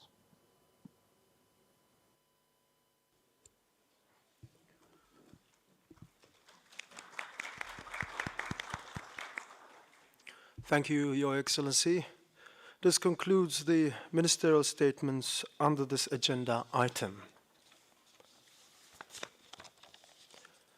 Now, I wish to invite Sean Doherty, the Head of International Trade and Investment and member of the Executive Committee of the World Economic Forum, to moderate the panel session under this agenda item. Mr. Doherty, floor is yours. Well, thank you very much, Chair, and good morning, everybody. So we now have a very short panel discussion on resilience, on trade and sustainable development. So I'm delighted to welcome three excellent panelists. We have Renuka Wirakone, Director General of the Board of Investment of Sri Lanka, Michael Lim, who is a Managing Director of Crow Consulting, and Pamela Ma, who is the head of the ICC Digital Standards Initiative. So thank you all very much indeed for joining. Now, we've heard a great many good points. I'll highlight just 3 of them. Firstly, that having a playbook for how to respond in a time of crisis is very helpful. Of course, there'll be many uncertainties depending on the specific crisis, but having prearranged guidelines and maintaining transparency gives some of that predictability, which is essential for trade and investment. Secondly, that keeping things simple and easy is one of the most important things which government can do to keep trade and investment flowing, particularly for smaller businesses. And thirdly, when supply chains are disrupted, we need backup options, which is what trade gives us. And so we need to aim for diversity. We need to try to avoid knee-jerk restrictions. And we need to remember that previously reliable partners may struggle to remain so, given the various pressures they will be facing. Now, I'm afraid we only have time for perhaps one question each with succinct responses. So I'll turn first to Renuka. So we're delighted to have you join us today. Thank you very much. Sri Lanka has been through some difficult times recently. Can you share from your experience some recommendations on how to continue to attract and facilitate investment for sustainable development during such a crisis? And do you see that regional cooperation and formal FTAs or investment agreements are able to help in these times? Yes, Sean. Sri Lanka is no stranger to the term difficult times. From civil war to natural disasters and many other shocks in between, our country has remained resilient in the face of adversity. Attracting investments, especially FDI, in the current context is a priority for Sri Lanka. To do this, we need to first build confidence in our economy. And to build confidence, I would focus on 4 elements that will structure and support economic recovery and foster development. Of these, the first would be transparency. It's important to pool all existing information with respect to prevailing economic challenges, which will create confidence and enable critical decision-making from the same page, so to speak, across all decision-making entities. Secondly, planning. These two would have to involve all key stakeholders with collective evaluation, decision-making, and most importantly, collective responsibility. The third element would focus on implementation or execution.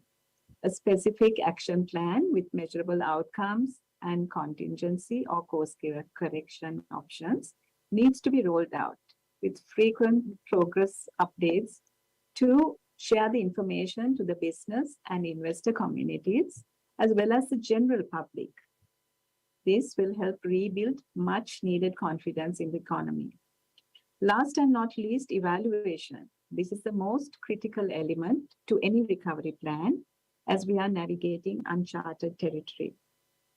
Progress checks, outcome evaluation, and course correction will be inevitable over the coming months. Focusing on the BOI and its role in this situation more specifically, investment facilitation has been identified as a key stimulator of our overall investment policy, with a view to ensure efficient, transparent, and predictable business climate, which is an essential element for stimulation of investment. As a key element of our facilitation, we have recently established an investor facilitation center, which would expedite the investment approval process, both in-house and through external agencies. This is a common platform for investors to obtain relevant line agency approvals without physically visiting multiple agencies from time to time. I would say an upside of the pandemic, at least as far as the BOI is concerned, was an aggressive shift towards digitization. Key functions such as import-export processing are now paperless, with e-submissions of custics and a web portal automating most of the related functions. Steps are also being taken to implement online process for submission of investment applications and for granting investment approvals. The BOI is also taking steps to develop several new zones so that we would ensure available developed lands for investors when they come over to set up projects in our country. More importantly, specific to sustainable development, the BOI has collaborated with the UNDP and the Sustainable Development Council in launching the SDG Investor Platform. This provides investors with market intelligence and insights on investment opportunities with sustainability potential. The textile manufacturing zone I mentioned previously has been recognized by the UNDP as one such project, which would directly contribute to the 9th SDG goal relating to industry, innovation, and infrastructure, while indirectly impacting 3 SDG goals, namely decent work and economic growth, gender equity, and reduced inequalities. Another recent initiative, Sean, that we have taken for better investor facilitation is the introduction of a business partnership database hosted on our website, connecting investors seeking commercial partnerships. This is an independent platform designed to help businesses, research institutes, as well as startups to find the right partners for their next business proposal or innovation. Attracting new investments during time of crisis is challenging, no doubt. Ensuring sustainable development even more so, while continuing to focus on existing investors and their needs. This is why I believe that the key focus areas that I have touched upon, as well as the facilitation initiatives rolled out by the BOI, will build a solid foundation for Sri Lanka's FDI proposition despite the current circumstances. Sean, you also mentioned on regional cooperation. Regional cooperation is a key to economic recovery, as we all know. After all, regional economies serve to prop up each other. And this is typically how neighboring countries create regional strength. In Sri Lanka's case, we have been fortunate to receive support from nations across the globe and not necessarily limited to those countries that we are formally bound to through trade agreements or regional cooperation. This goes to show that open and non-aligned geopolitical relationships with nations across the world are vital to weathering economic storms. So I'll conclude with that, Sean, given the time duration we have. Thank you. Great. Thank you very much, Renika. That was wonderful, very practical advice. So let me turn now to Michael. So from your experience working with clients, how have you seen the recent crisis affecting the private sector's trade and investment strategies? How are they responding to what's been happening, and how can regional integration benefit them? All right. Thank you for that question, Sean. I'm aware that we're very short time. So, even when we work with the private sector, right, we are, what I can say is that what has happened in the last 2 years is truly an example of a perfect storm brewing, one which is probably unprecedented in the history of mankind. I mean, you are seeing volatility in the markets in terms of the roller coaster valuation height for equities, and now the massive corrections that are happening. Let's not even get into the commodities, derivatives, private unlisted transactions. And we're even looking at uncertainty in the supply chain as the world scrambles to source for alternatives, coupled with a very real stagflation where high inflationary pressures are at odds with a downforce of potentially deep recession. And of course, we're also looking at chaos from the aftermath of COVID-19 pandemic, where businesses are just sort of picking up the pieces after being shredded by revenue drops, cash flow burns, and escalating costs, and ambiguity when we attempt to just peek into the crystal ball, given the various geopolitical issues and tensions encircling the global economy. Now, at the exponential rate that VUCA is engulfing the markets, even the strongest of us all will break somehow at the face of such adversity. But I'm also witnessing silver linings in the clouds for businesses that either have learned or is now learning to overcome these challenges. And I can't go through all the examples, but what I'll do here is that, right, I want to provide strategy ropes that people can then grab and grasp to climb out of the well that they may be in. We have noticed in general that businesses which have prevailed exhibit at least 2 to 3 traits of these traits. Number one is vision. All right, there's a saying: businesses will perish for the lack of vision. Hence, businesses that continue to remain relevant know what they are and they know where they need to get to. And this vision casting is some combination of reading about what is happening, extrapolating what may or will happen, and preparing ahead, as in years ahead, for what they think will happen to them. Some companies that we have seen have started embarking on dual roles. For example, the founder or top leader will plan far ahead into the future for the next 10 years and mobilize necessary resources now, while the other co-founder or co-leader will look at what is needed for the next 6 months to 3 years and manage the resources available to them. The second area is looking to understanding. So, there is a deep level of understanding of their own frailty internally and the market needs or demands externally. And to do so, companies that have embarked on digitization early on or have even undergone transformational business reengineering tend to develop better understanding of what is required of them, not only to survive, but to thrive even in the harshest of environment. They understand what it means to remain relevant despite changing circumstances. They will not hesitate to cut losses so that they can reallocate resources somewhere better that can get them to the intended results. And third is clarity. I believe that data is the new oil. The ability to capture, process, and analyze relevant data and further enriching the data points to repeat this data analytics cycle is now becoming a dominant factor, separating between those contending for market share versus the ones compromising their market position. We have seen a surge in companies leveraging on technology to harness the power of data so that every campaign they launch to generate revenues are not only more cost efficient, but also more result effective. And lastly is agility. Some companies, especially the more nimble ones, excel very well in agility. Their ability to continually pivot so that they stay relevant is probably one of their strongest points. This requires a fair bit of creativity and innovativeness.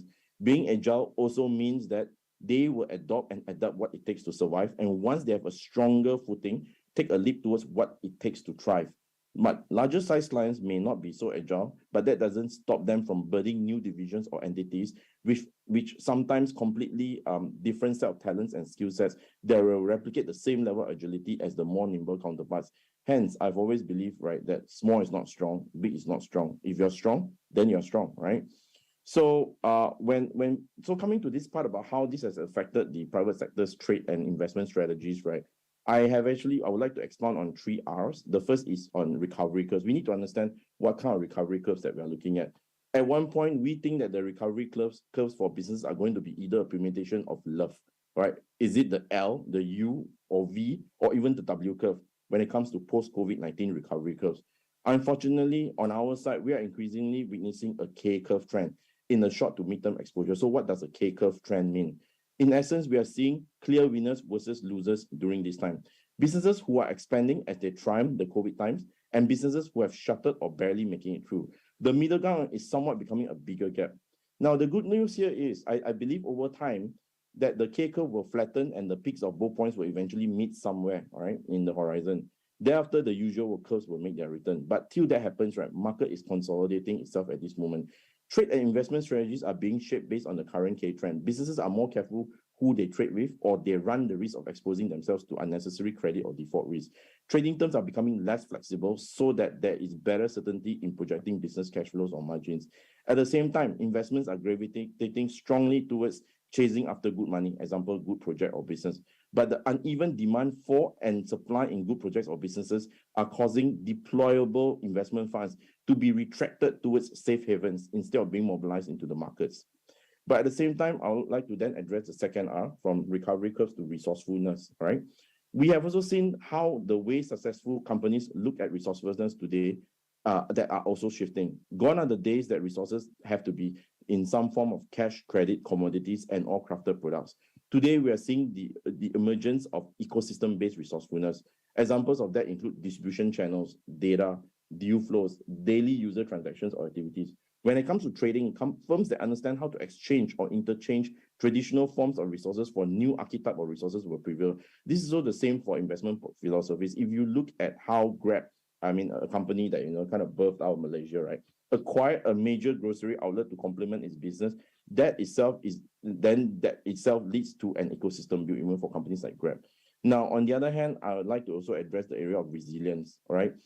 Because especially for those that are ailing, I spoke in length about prevailing companies, but there's also a special mention for those that are ailing. Apart from being resourceful, ailing companies that are rising from the ashes differentiate themselves in the area of resilience. In not many words, there is a need to appreciate those that are trading on thin lines. Their ability to source for solutions, just to keep afloat is a form of resilience. And it is critical that business trades and investments are also focused on this group of companies. As example, I have an education group client that was severely affected by the crisis. Instead of bundling up, they went on to restructure their rental with the landlord and even offered a form of pseudo equity in lieu of rental expenses to pull them through. Their challenge to the landlord is this: if they no longer exist, the landlord runs the risk of default and loss of cash. At the same time, finding a replacement will be a huge challenge. Therefore, the landlord conceded to their restructuring plan. And after 3 years of significant losses, which is since the COVID pandemic times, by next year, we could already see their numbers will turn around and they will immediately be profitable again. Now, this form of resilience needs to be considered when factoring in trading and or investment strategies. If we allow resilient companies to fail due to the lack of support, then we are encouraging displacement of resources where critical needs have to be addressed. Very good. Great. Thank you so much, Michael. Very, very rich. Lots of material you crammed in there. Appreciate it. So let me turn now to Pamela. Pamela, thank you for joining. How can we make sure that all this acceleration of digital trade and investment, which we've been talking about, basically leaves no one in the region behind? And also, I know that the ICC and the forum, we've been collaborating together for many years on trade facilitation. So I'd be interested in your views on how what Asia Pacific has been doing here has been useful to that goal. But please, Pamela, over to you. Yeah, I think, hi everyone, thank you for inviting me to contribute to this forum.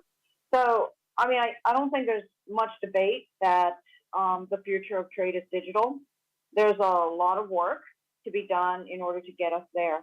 So, I mean, basically what this Digital Standards Initiative has been focusing on is a lot of the advocacy from the policy side, regulatory reform, through instruments like the Framework Agreement on Paperless Trade and for the Model Law on Electronic Transfers of Records, and then engaging with the private sector to basically work out, provided the regulatory framework is clear, that what does it actually take on the ground to be interoperable so that digital networks can connect, so that businesses can generate the data and exchange data in ways that would facilitate paperless trade and digital trade, and actually capture the 10 to 30% reduction in cost and speed which that would generate. I think from a inclusivity point of view, from a theoretical point of view, of course, more transparency, more level playing field, more data in the trading environment, and more data exchange are obvious drivers of, I'm working from home and I think they're doing renovations, but bear with me. Oh my goodness. So, these are essential drivers of SME inclusion in global supply chains. Okay, because right now the barriers for SMEs to be empowered, they're many and diverse. I'm sorry. It's okay. We can hear you fine. We hardly hear anything. Okay. So, but I think, even though it is logically possible for SMEs to be empowered by a digital trade environment, there's a lot that both the private sector and the public sector can do to make sure that this is actually the reality that is produced.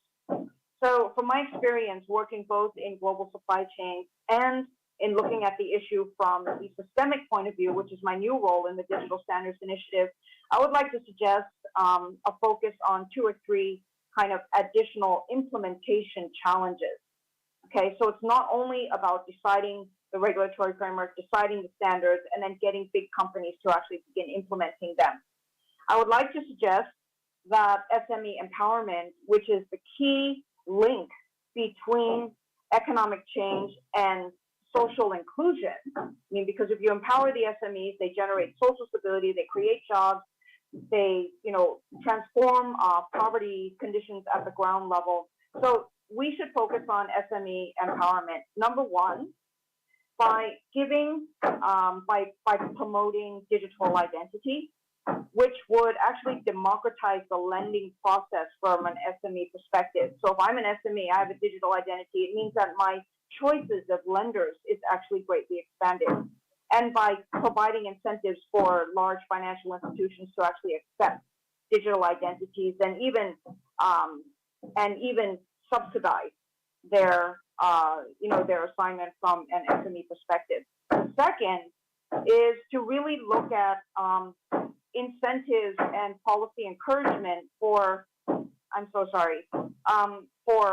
supply chains and also financial institutions to lend to SMEs. Right now, I mean, banks and financial institutions, the whole financial ecosystem is not set up to lend to SMEs because the loan amounts are too small, nothing is digital, the SMEs don't have the balance sheet which would support the lending that they need. And yet there's copious evidence that actually SMEs are a pretty good credit risk. Okay, so how do we transform the financial system to actually get away from business as usual? And that takes serious consideration from a policy perspective to basically relook at how risk is assessed in the financing process, and then perhaps even to give incentives for banks to lend to SMEs, like whether there are capital adequacy conditions. I mean, I know there's a whole discussion going on in Basel III, but this is actually essential to grow SME finance, and SMEs are growth constrained because they lack finance. The second thing that they lack is actually capacity and access in terms of knowledge, technical capability, and even accessing employees who have been educated in public education systems which adequately equip them to be a citizen in the digital economy. So this really starts with primary school, secondary school, and university. There is no reason in this day and age that employees should be graduating from high school functionally illiterate in digital economy. And, I've worked in a lot of supply chains. Now, there are some countries where factories are hiring employees with a 9th grade education and they're actually illiterate. So then the factory has to actually undertake the training then. That is not acceptable for our public education systems.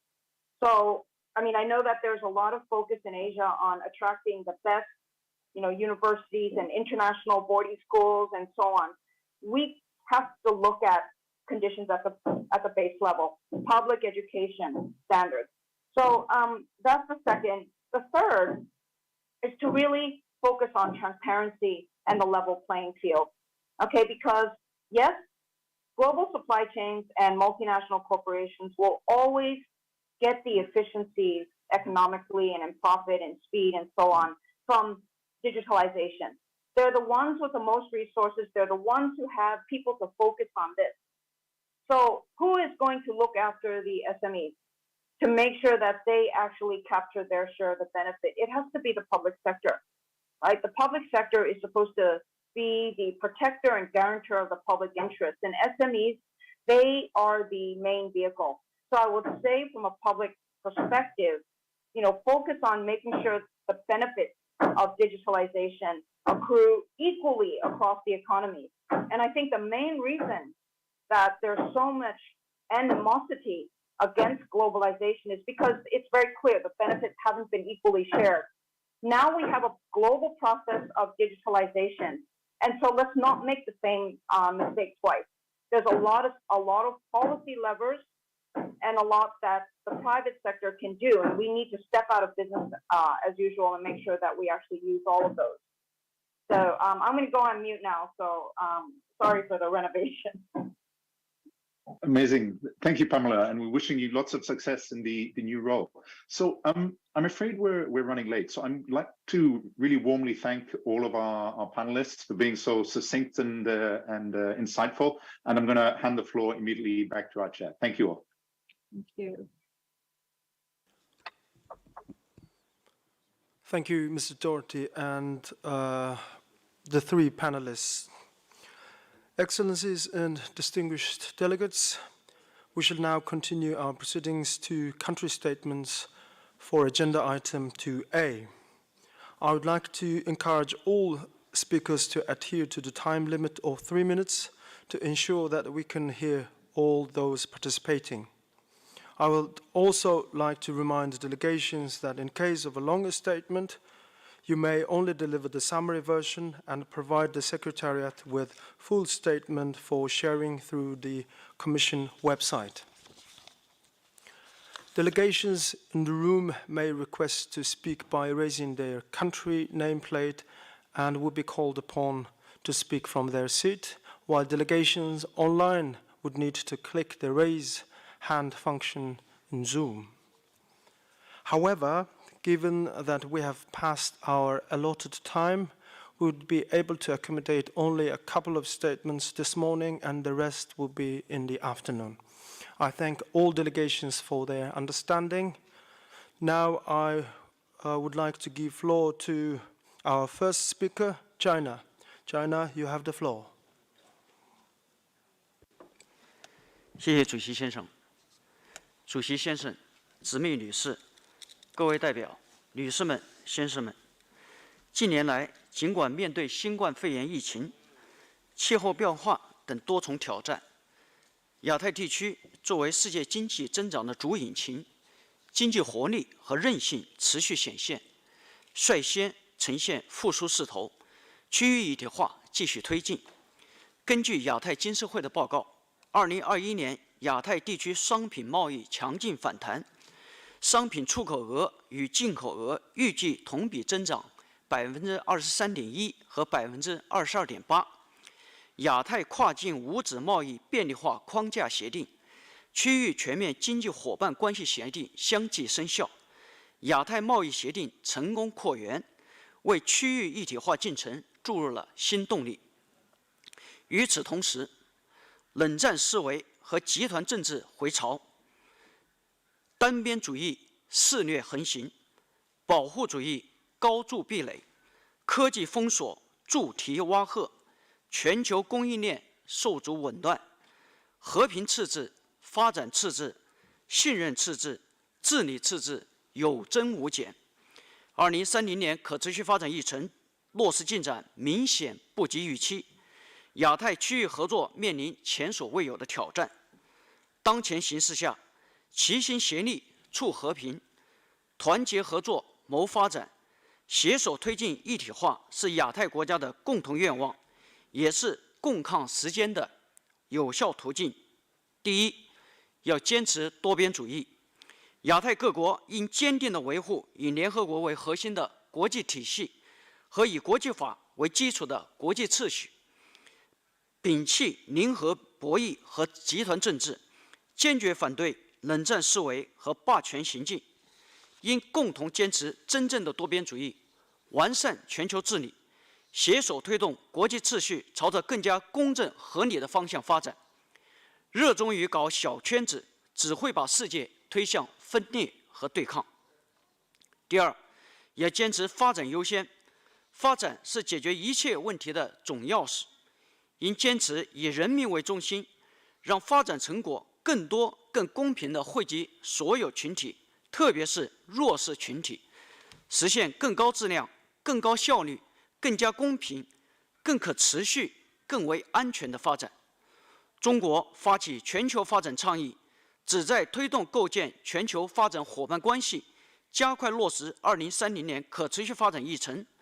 中方愿同各方一道，推动倡议产生实际发展成果，助力各国实现可持续发展。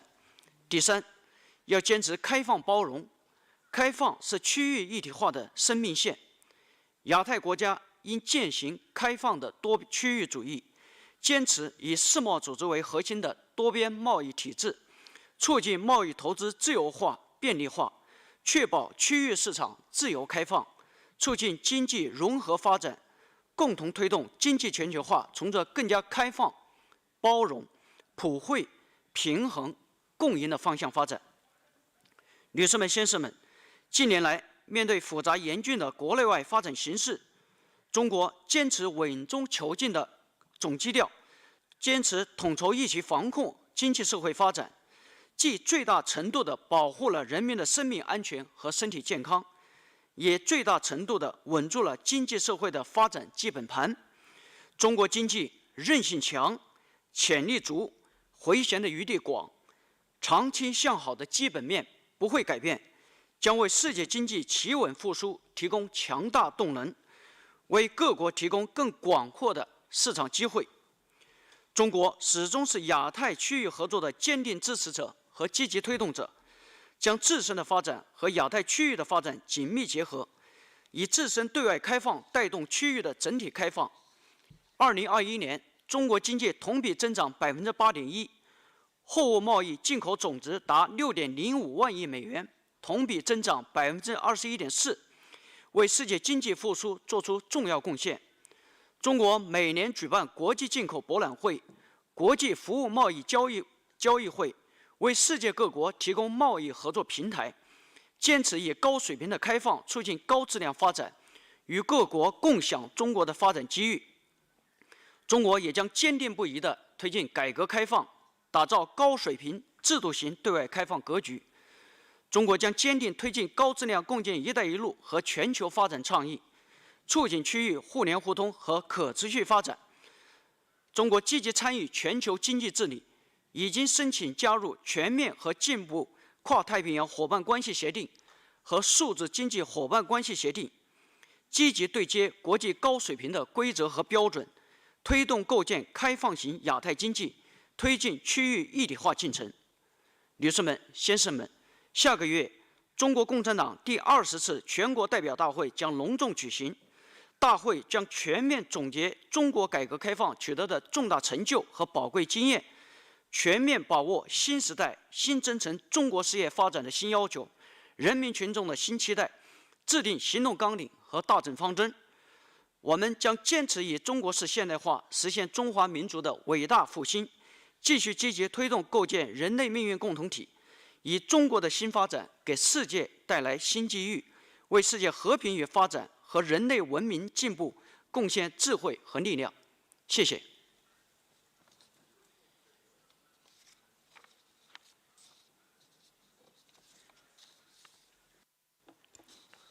Thank you, China, for your statement. The next speaker is the United States of America. The USA, you have the floor. Thank you, and good afternoon. It is an honor for the United States to join the third ESCAP Ministerial Conference on Regional Economic Cooperation and Integration. And first, I'd like to thank Executive Secretary Elise Jabana for her earlier remarks and for excellent leadership at ESCAP. The United States is convinced that cooperation and integration are especially important at times like these. The ESCAP region, and indeed the global community, is facing multiple interlinked crises that weigh on our economic connectivity and integration. For example, the effects of the COVID-19 pandemic are still with us. Russia's invasion of Ukraine has exacerbated food, energy, and humanitarian crises, and climate change continues to upend the lives of millions. The United States believes that the 2030 Agenda for Sustainable Development is an effective framework for collective action to address these challenges. And the agenda frames how the United States engages throughout the UN system. In this regard, on SDG 3, Public Health, the United States has partnered globally on an ambitious campaign to fight COVID-19, strengthen global health systems, deliver more than 622 million doses of COVID-19 vaccines to 116 countries around the world, and finance future pandemic preparedness. Likewise, the United States is all in on Goal 2, food security. At the 2021 UN Food Systems Summit, we announced a planned investment of more than $10 billion to promote food systems transformation, and President Biden just announced at the UN General Assembly another $2.9 billion for life-saving humanitarian and food security assistance. At the same time, Russia is relying on propaganda, trying to pin the blame for the global food crisis on sanctions imposed in response to its aggression against Ukraine. But as President Biden said last week, it's Russia's war that is worsening food insecurity, and only Russia can end it. Switching gears, I'd like to turn to connectivity, a major theme of this ministerial, specifically sustainable energy connectivity, which is central to our efforts to protect the environment and achieve SDGs 13, 14, and 15, which focus on the climate and our aquatic and land ecosystems. This is a top focus for the United States, and I note that President Biden recently signed into law the Inflation Reduction Act, which will invest $369 billion towards climate change solutions and reduce carbon emissions by an estimated 1 gigaton per year. The new challenges we face in the 21st century make economic cooperation and integration a necessity. And this is the idea behind the Indo-Pacific Economic Framework, which the United States launched earlier this year with 13 other Indo-Pacific economies. And it is why we look forward to deepening regional cooperation when we host the Asia-Pacific Economic Cooperation Forum in 2023. In closing, I want to highlight that we look forward to further partnerships with ESCAP and other regional institutions to promote economic connectivity and integration, recover from the pandemic, protect our planet, and achieve the SDGs. Thank you. Thank you, United States, for your statement. And this brings us to the end of the proceedings for this morning. I would like to call on the Secretariat to make an announcement. Thank you, Chair. The Secretary is very pleased to announce that ESCAP and ADB will be hosting a cocktail reception outside of Conference Room 1 later this afternoon, starting at 4 p.m. today. And in addition to light appetizers and drinks, there will be a traditional Thai musical performance for all delegates. The ESCAP Secretariat and the ADB look forward to welcoming all delegates attending in person the cocktail reception. I thank you, Chair. Thank you, Secretariat. On this note, I adjourn this meeting and we'll resume proceedings at 2 p.m. with country statements on agenda item 2A. The afternoon session will be chaired by His Excellency Arman Isetov, the Ambassador Extraordinary and Plenipotentiary and Permanent Representative of Kazakhstan to ESCAP. Thank you.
Excellencies, distinguished delegates, welcome back. The meeting is called to order. We shall now continue with country statements under agenda item 2A. I would like to urge all speakers to adhere to the time limit of 3 minutes to ensure we can hear from all those participating. I would also like to remind delegations that in case of a longer statement, you may only deliver the summary version and provide the Secretariat with the full statement for sharing through Commission website. Delegations in the room may request to speak by raising their country nameplate and will be called upon to speak from their seats, while delegations online would need to click the raise hand function in Zoom. Is this clear to all delegations? If so, I now open the floor for country statements. And the first speaker in my list is Mr. Ahsan Iqbal, Minister for Planning, Development and Special Initiatives of Pakistan. Honorable Chair, eminent delegates, ladies and gentlemen, good afternoon. The trade and investment sector is a reflection of an economy, and it occupies a central place in the ESCAP too.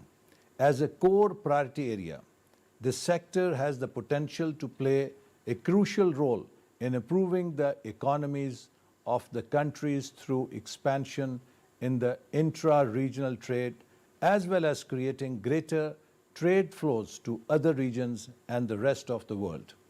After the adverse effects of the COVID-19 pandemic, economic activities started picking up globally.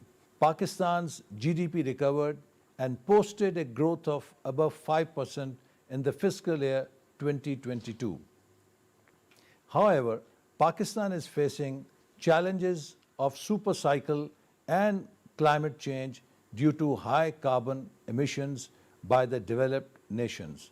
Pakistan is in the midst of perhaps the worst natural disaster it has experienced so far. The flash floods since June 2022 are projected to result in economic losses to the tune of 2 to 3% reduction in GDP growth rate, equivalent to around $30 billion or more. According to the National Disaster Management Authority of Pakistan, more than 1,600 people have lost their lives, more than 12,800 injured, and around 33 million people are displaced, and nearly 1.9 million homes have been partially or completely destroyed. In 116 severely affected districts, around 1 million livestock, a critical source of sustenance and livelihood for many families, have perished. An estimated 2 million acres of crops have been damaged, including important cash crops like cotton, rice, sugar. It is likely to lead to food insecurity and an unprecedented increase in inflation. It is vital that the humanitarian response is fully funded to mitigate the severity of the consequences. Developed nations should take responsibility and launch specific financial schemes for climate change affected poor and developing countries to mitigate the devastating effects like the G20 Debt Service Suspension Initiative or IMF Rapid Financing Instrument. Ladies and gentlemen, Pakistan has been a keen proponent of enhancing regional economic cooperation and integration in trade and investment for achieving sustainable development. Pakistan has always remained at the forefront and promoted the idea of keeping trade and investment fair, transparent, open, and rule-based.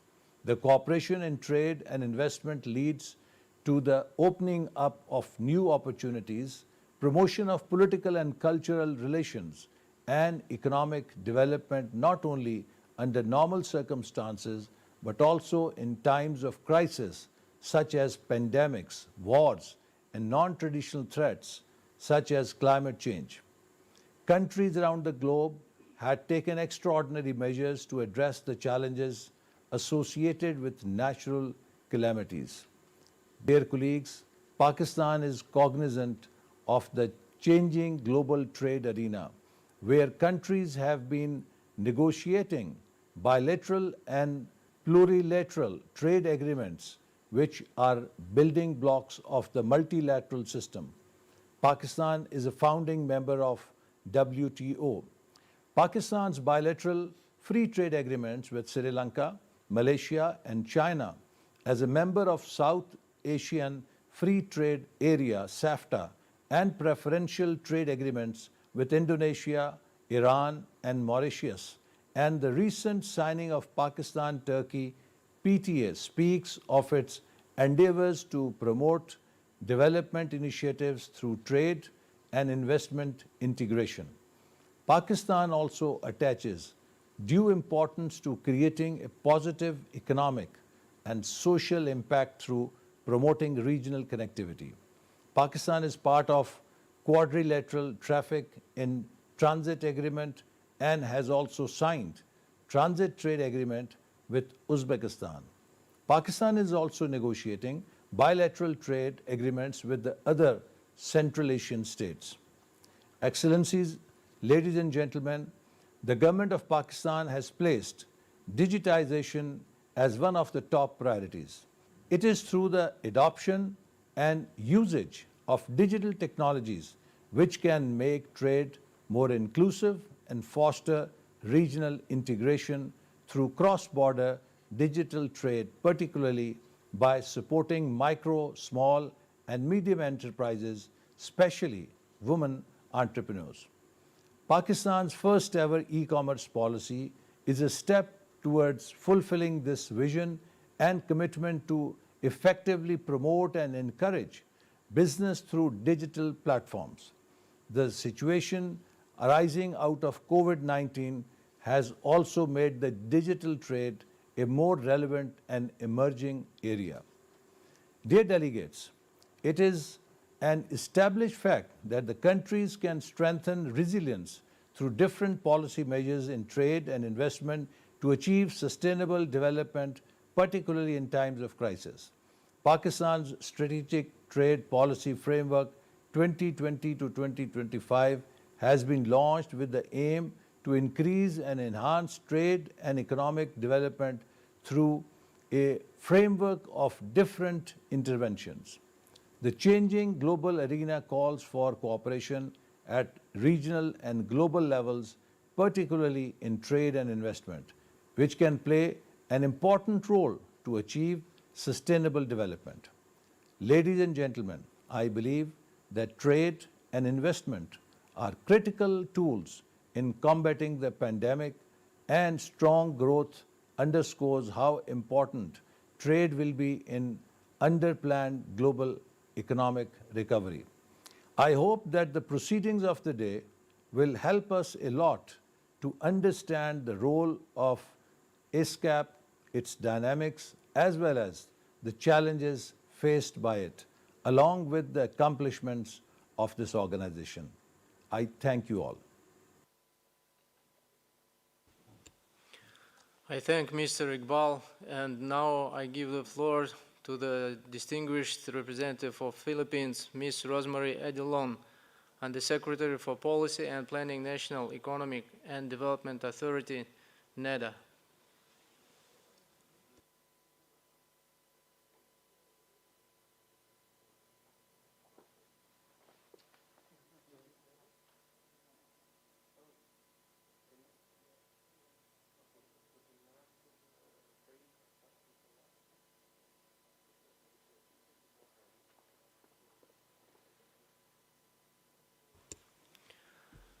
Our guest from Philippines is not ready yet.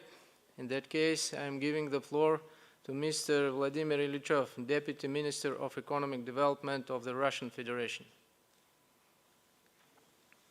Dear colleagues, I'm glad to have this opportunity to speak at the conference and to contribute.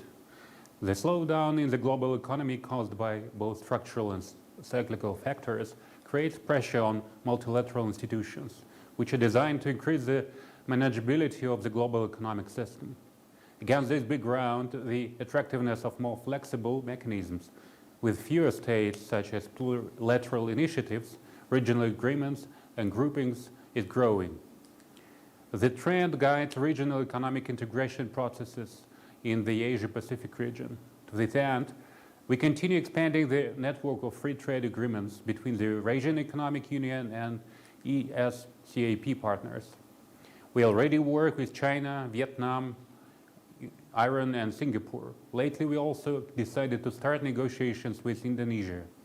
At the same time, more inclusive UN nations institutions that address the needs of most vulnerable states remain important.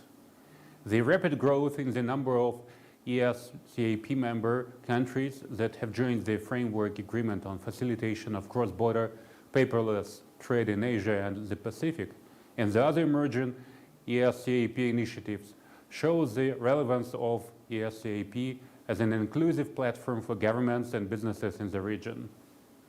Today, when we barely overcame the COVID-19 pandemic, we face a new one, a sanction pandemic. Politically motivated unilateral restrictions are disrupted already fragile global and regional supply chains and has already led to commodity market shocks, adding to energy and food crisis. Trade embargo, seizing financial operations, mass arrests of dry cargo ships, almost full suspension of air and on-ground communications were initially designed to undermine the Russian economy. But as a result, they have destabilized the whole global economy, especially developing and least developed countries. Russia is the responsible player in the global markets. We fulfill our obligations under national contracts for the export of agricultural products, fertilizers, energy, and other critical products. We put enormous efforts to solve supply-related issues, but this work cannot be one-sided. In this context, we joined our efforts with international partners. For instance, hand-in-hand with Shanghai Cooperation Organization members, we elaborated mechanisms to ensure safe, sustainable, and diversified supply chains. Seamless transport and logistical infrastructure, barrier-free flow of essential goods, increasing the share of mutual settlements in national currencies. These are the elements that come to the fore on the path to economic recovery. Regardless of the current situation, we see that the global and regional value chains are still being transformed due to digital transformation and integration of sustainability issues into production and consumption accelerated during the pandemic. What we should do to catch these trends is reducing digital gaps in the Asia-Pacific countries in terms of both digital infrastructure and digital skills, especially for those who live and do business in remote and rural areas. We also should cooperate more on increasing accessibility of the sustainability-aligned finance and environmentally sound technologies for the Asia-Pacific countries. To overcome the current crisis and become more resilient in the face of future crises, we need to develop trade, investment, and technology transfers to support the growth of people's well-being, to strengthen regional integration, and to tackle global challenges together. We count on further cooperation for sustainable and resilient development of our economies and people. Thank you. I thank Mr. Ilichov for his statement, and now I give the floor to the distinguished representative of Brunei, Mr. Haris Ibrahim. Your Excellencies, distinguished delegates, ladies and gentlemen, it is an honor to convey Brunei Darussalam's sincere appreciation to ESCAP for convening this conference, as it provides an important platform for us to explore further ways to accelerate a resilient recovery. Please allow myself the pleasure of sharing a few of our thoughts. Firstly, international trade undoubtedly remains one of the key tools in advancing economic prosperity.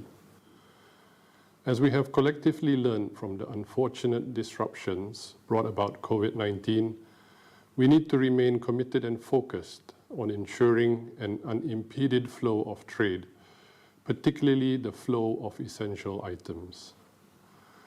Let's strengthen our ongoing collaboration by deepening regional integration in order to foster seamless supply chain connectivity. Together, we need to continue to address non-tariff measures, further digitalize customs procedures towards paperless trading, and improve logistics services overall. Free trade agreements like the Regional Comprehensive Economic Partnership and the Comprehensive and Progressive Trans-Pacific Partnership and frameworks such as the Indo-Pacific Economic Framework for Prosperity should also be leveraged upon to create an enabling economic environment within both the domestic and regional settings. Overall, all of these initiatives, coupled with increasing FDI in productive sectors and by having a more adaptable workforce, will help to create trade supply networks that are diversified and resilient against future global shocks. Speaking of being more resilient, Brunei Darussalam recognizes the significant contribution technological advancements can provide. For instance, the digital economy has given rise to more business opportunities, it has transformed economic linkages, and enhanced people-to-people connectivity. In this regard, we appreciate ESCAP's flagship digital transformation report, which highlights the digital Big Bang and justifies the continued coordination of policies and actions for digital transformation. Actions which ASEAN has undertaken last year under the Bandar Seri Begawan Roadmap have set out accelerated pathways leading towards enhanced regional digital integration. Given our similar interests, Brunei Darussalam welcomes the opportunity to work together with ESCAP. Lastly, in whatever we do, priority needs to also focus on the green development agenda. In fully appreciating this paradigm, Brunei Darussalam has identified several priority areas towards growth, which is low carbon and climate resilient through our national climate change policy. Furthermore, we recognize that such efforts require supportive policies, transformative technologies and infrastructure, and the mobilization of large-scale capital. In this regard, Brunei Darussalam will continue to actively participate in discussions to ensure the facilitation of the trade of environmentally friendly goods under the APEC and ASEAN domains. We equally look forward to initiatives in ESCAP that supplement other regional mechanisms, initiatives that allow for the exchange of experiences, provide policy support, and give rise to the mobilization of non-sovereign financing. Excellencies, ladies and gentlemen, the active collaboration that is ongoing under the ambit of ESCAP shows member countries' great determination to achieve resilient growth through sustainable and inclusive trade and investment. As the building blocks of multilateral cooperation frameworks, we are confident that joint actions undertaken here will also contribute towards achieving the Sustainable Development Goals. Thank you. I thank Mr. Ibrahim for his statement, and now I give the floor to the distinguished representative of India, Mr. Shri Praveen Kumar. Thank you, Chair, and distinguished delegates. The global economy is going through an extremely uncertain phase, owing to various challenges the world is going through, including enduring COVID pandemic, the geopolitical tensions around the rise in energy and other commodity prices, disruption in global supply chain, and worsening food security. The COVID pandemic and the persisting geopolitical tensions have caused major disruption in economic activity and trade across the globe.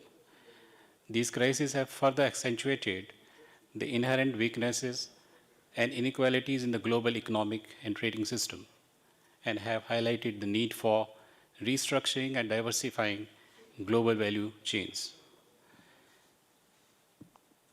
The countries all over the world have taken various fiscal and structural reforms to counter the impact of the pandemic, and many of them are back to the path of recovery. India too has reached a pre-pandemic level of development owing to a series of reforms undertaken by the government, which resulted in India emerging as one of the fastest growing market economies with a GDP growth of 8.7% in fiscal year 21-22.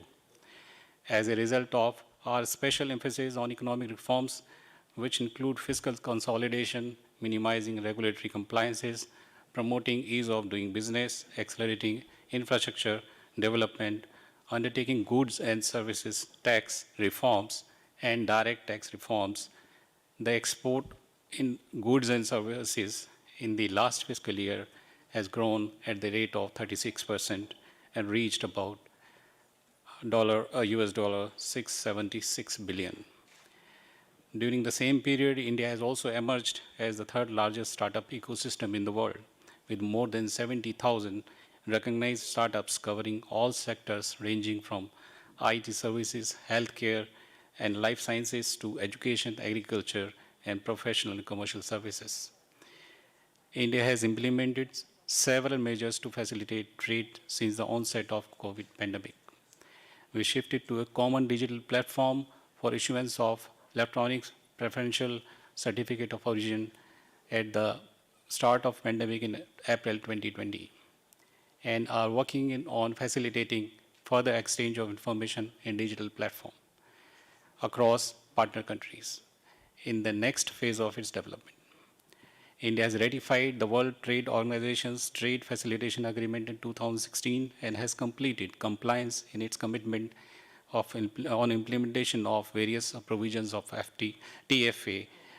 India has taken a number of measures for reducing the cost of imports and exports, such as establishment of a national single window system to route all import-related formalities, simplification of fee and charges for various clearances related to activities at the borders, paperless filing of export-import documents through e-Sanchit project.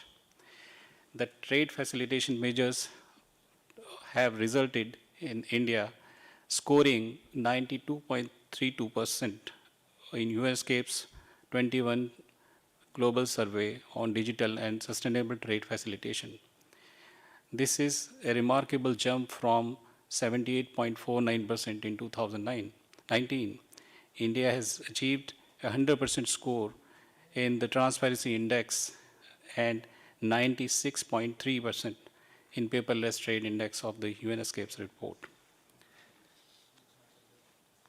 The learning we draw as a global community from the pandemic and the geopolitical tensions around reveals that the global economy needs diversification, and thus the expansion and diversification of global value chain is the new imperative.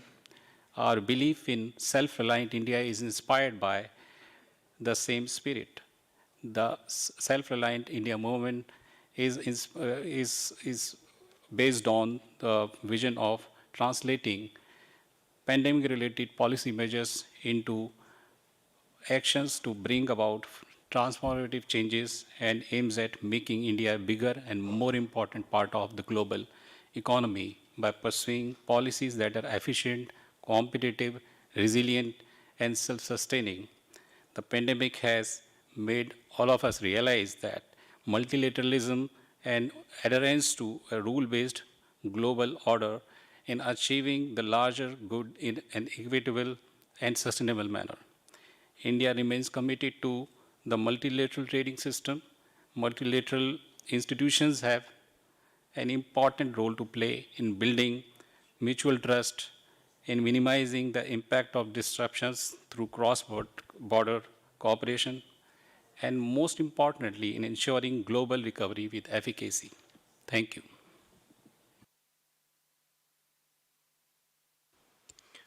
I thank Mr. Kumar for his statement, and now I give the floor to Mr. Abdul Rahim Khan, distinguished representative of Bangladesh.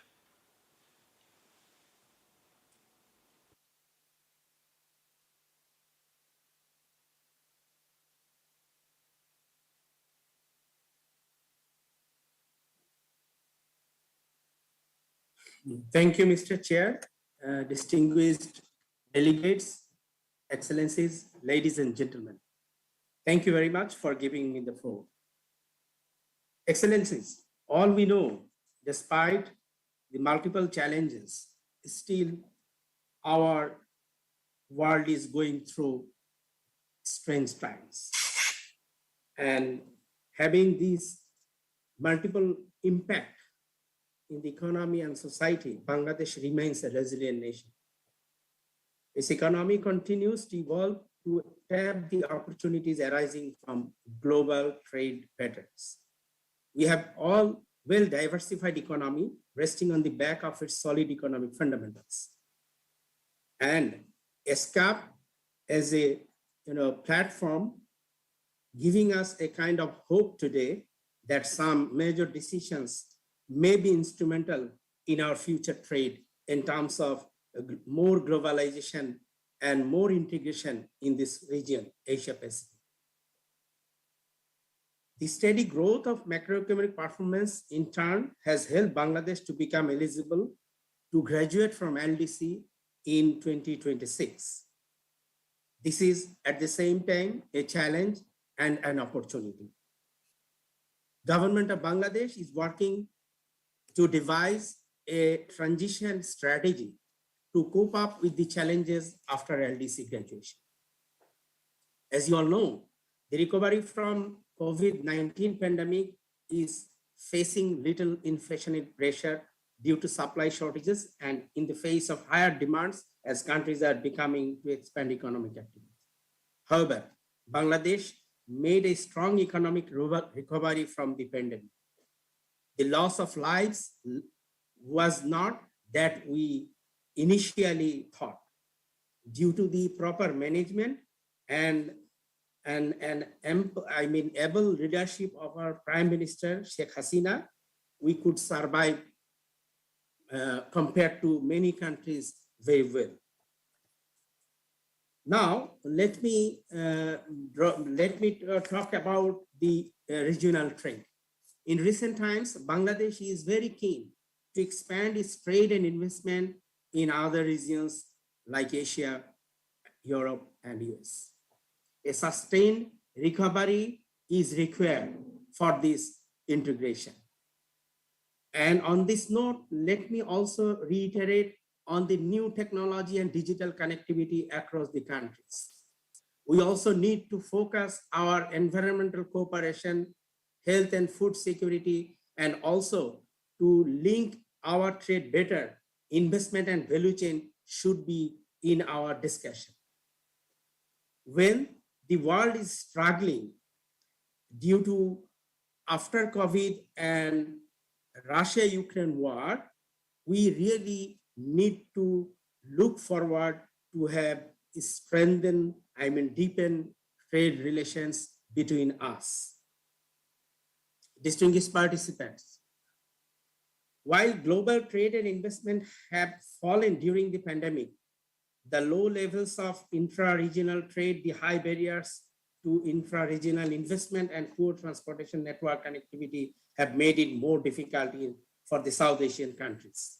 The newly established SAARC COVID-19 Emergency Fund and SAARC Food Bank is examples to fight against these sort of challenges. Keeping in mind that regional cooperation is one of the most effective instruments for shared prosperity, especially in times of crisis, Bangladesh is engaged in different regional forums like SAARC, SAFTA, BIMSTEC, BBIN, motor vehicle agreement, etc. We already had a preferential trade agreement with our trading partner, Bhutan. We also have designed a new RTA policy to further engage with other countries in having preferential trade agreement or comprehensive Economic Partnership Agreement. To this end, we believe regional connectivity is going to be instrumental to sustain our development. To enhance trade and investment through regional connectivity, we are very much interested also to further, encompass extensive coverage of trade in goods, trade in services, investment, intellectual property rights, environmental latter, government procurement, logistics, and trade facilitation. We believe that Bangladesh and other countries of this region can successfully encounter the challenges relating to market access, product competitiveness, export diversification, investment, and sustainable development through regional cooperation and connectivity. The government of Bangladesh is committed to create an enabling environment with supportive trade facilitative and environment-friendly policies to improve the overall business environment in light of the evolving demands of the international trade. Moving the regional cooperation to the next stage of development for the well-being of our citizens in this region will require collaborative and coordinated efforts among the governments, development partners, and private sector organizations of this region. With this, we are looking forward to a conclusive resolution in this third ministerial engagement. Thank you all. Thank you very much. I thank Mr. Abdul Rahim Han for his statement, and the next speaker in my list is Mr. Fumihiko Goto, Distinguished Representative of Japan. Thank you, Chairperson, for the floor. Japan has been making its effort to expand the free and fair economic zone, including by the conclusion of the TPP-11 and the Japan-EU Economic Partnership Agreement, EPA, the entry into force of Japan-UK EPA in January last year, and Regional Comprehensive Economic Partnership Agreement in January this year.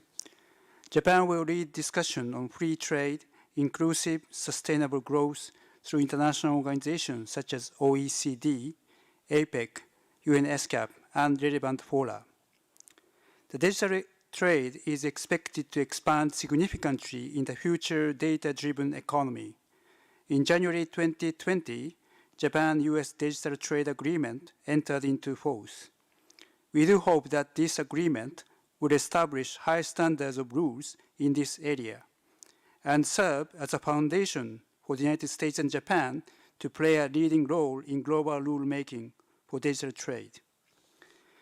A rule-based free and open multilateral trading system is a foundation on which Japan stands, with the WTO as its cornerstone. The 12th Ministerial Conference of the WTO, which was held in Geneva in June this year, issued a ministerial declaration to indicate the direction for WTO efforts in key areas including trade and health and food security, and to provide momentum for its future effort, including WTO reforms. We highly value the WTO for its achievement. In the run-up to the next ministerial meeting, Japan will continue to work with other member states to make sure the agenda for WTO reform, including dispute settlement, can be firmly advanced. Japan also remains committed to play a leadership role and strongly support ASEAN, APEC, which Thailand hosts this year, in deepening the regional economic integration, and will work together in building a resilient society in which everybody can enjoy peace and prosperity based on the rule of law and without disparity. Thank you for your attention. I thank Mr. Goto for his statement, and now I give the floor to Mr. Zahid Hussein Abbasi, the Distinguished Representative of ECO.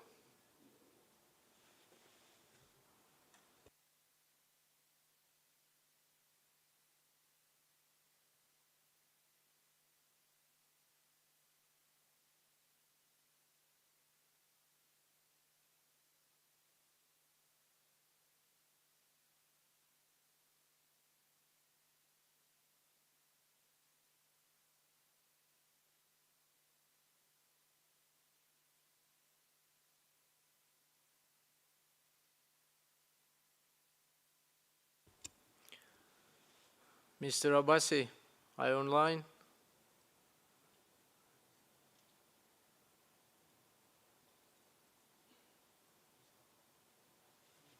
Can you hear me?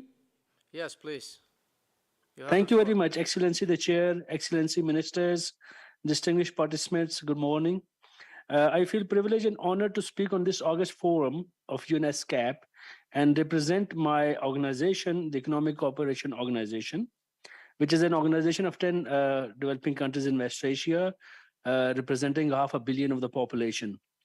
As a matter of fact, supply chains have been dynamic all along, but significant disruptions have been experienced and seen during COVID-19 pandemic, and then further pronounced by the geostrategic war. The complex, evolving, and intertwined nature of contemporary supply chains has been highlighted in the last couple of years. The global value chains, the loop of manufacturing and into the finished products that land up reaching the consumers. The kind of supply chain challenges faced by the world are sourcing of raw materials and intermediary products through the second and third tier SMEs and MSMEs. Then reshoring and nearshoring, diversification and regionalization to mitigate the reliance on few supply chain routes and sources.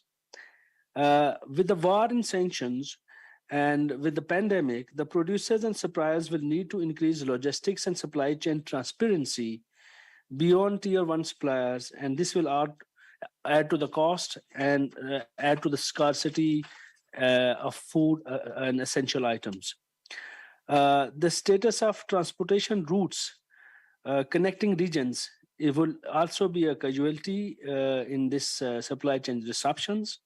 As the fuel prices are going up, the cost of transportation and ultimately the cost of products will shoot up.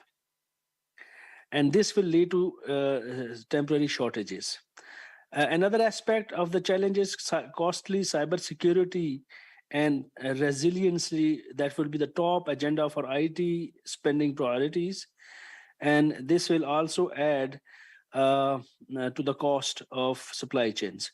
Now, I will talk about resilience and the role of regional integration. When we talk about supply chain resilience, we mean the capacity, capability, or flexibility of a supply chain to prepare for unexpected events and respond to disruptions and recover from such disruptions.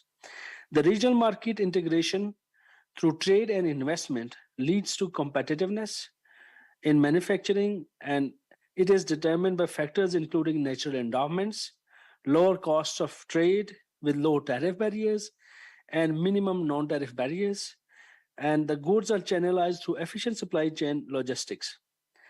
The regional integration needs to aim at attracting investors to create trade flows through preferential tariffs under free trade agreements and preferential agreements and better trade facilitation to reduce costs and improve ease of doing business and partnerships. Trade facilitation like single windows operations, coordinated supply policy harmonization responses to operate seamlessly across national borders will be the better course of action. The ECO region in particular is host to some of the busiest ports, roads and railway networks in the world, facilitating seamless flow of trade for manufacturers and producers. The ECO share in the world trade has been 4.1% in the total world trade in goods. The share of the ECO region in the world population is around 6%, so it is below the potential. And the intra-regional trade in the ECO region was about 12% of its trade with the rest of the world.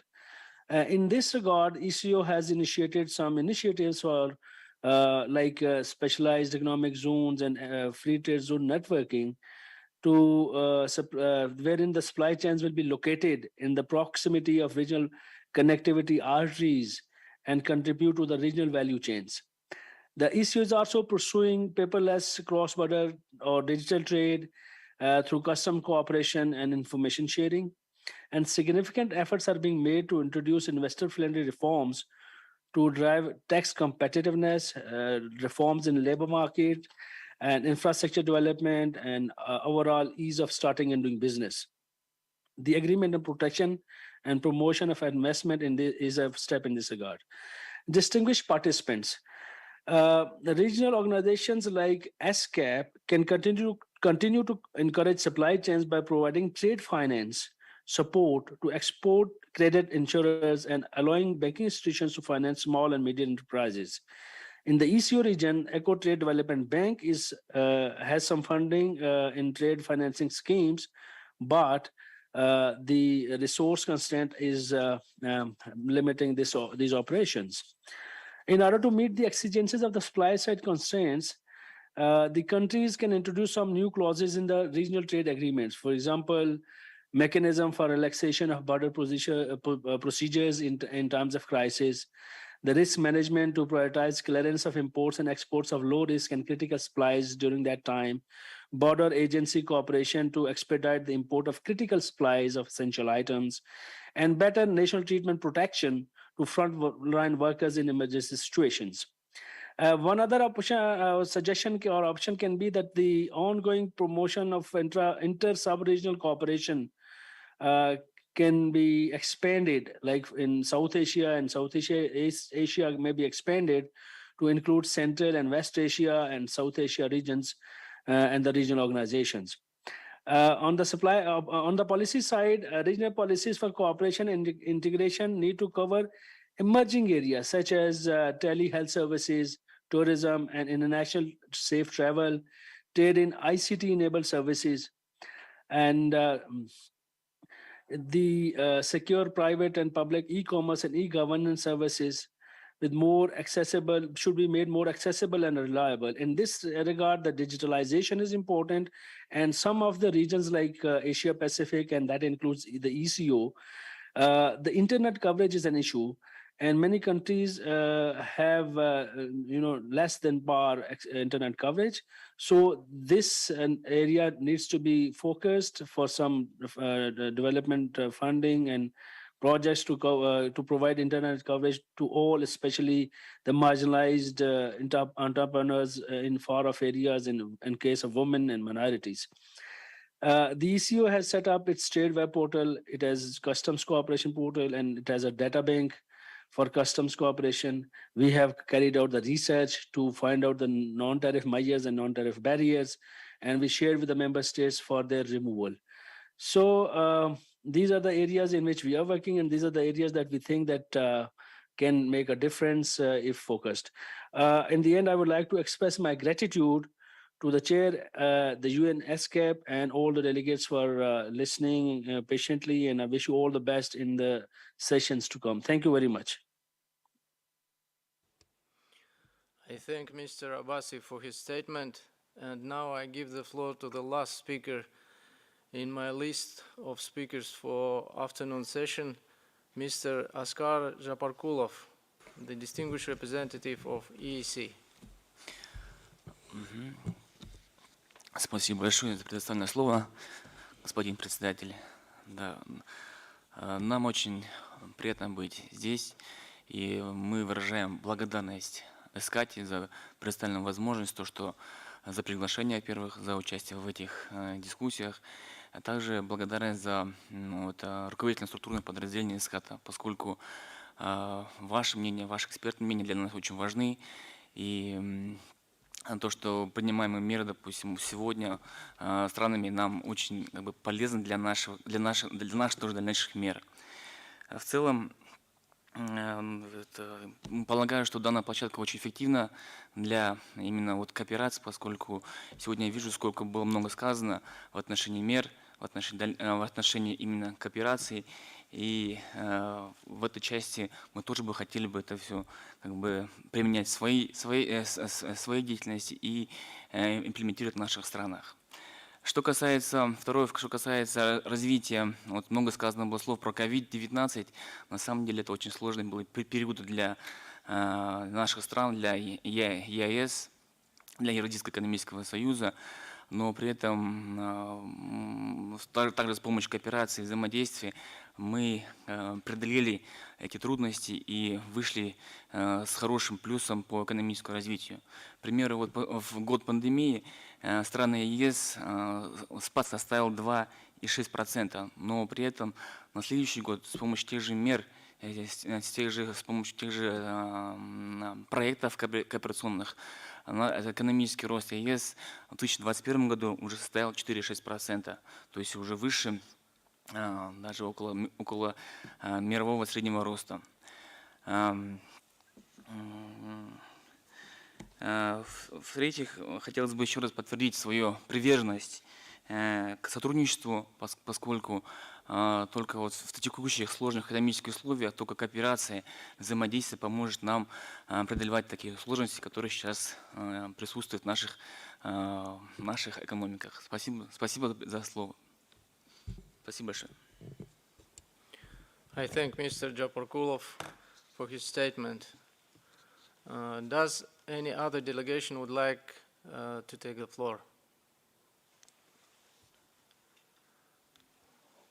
I see none, and this brings us to the end of the proceedings for this afternoon. I would now call on the Secretariat to make an announcement. Thank you, Chair. Distinguished delegates, as we announced earlier this morning, we will be hosting a cocktail reception.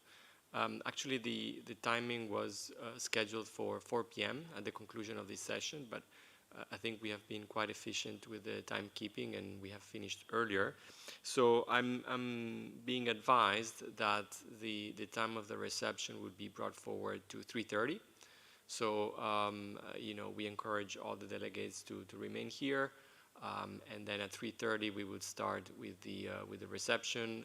We would have refreshments and I said also classical Thai music for the enjoyment of all delegates. So we look forward to seeing you there. I thank you, Chair. I thank the Secretariat for the announcement. On this note, I adjourn this meeting. We shall reconvene tomorrow morning at 10 a.m. Bangkok time to continue with the proceedings. The meeting is now adjourned.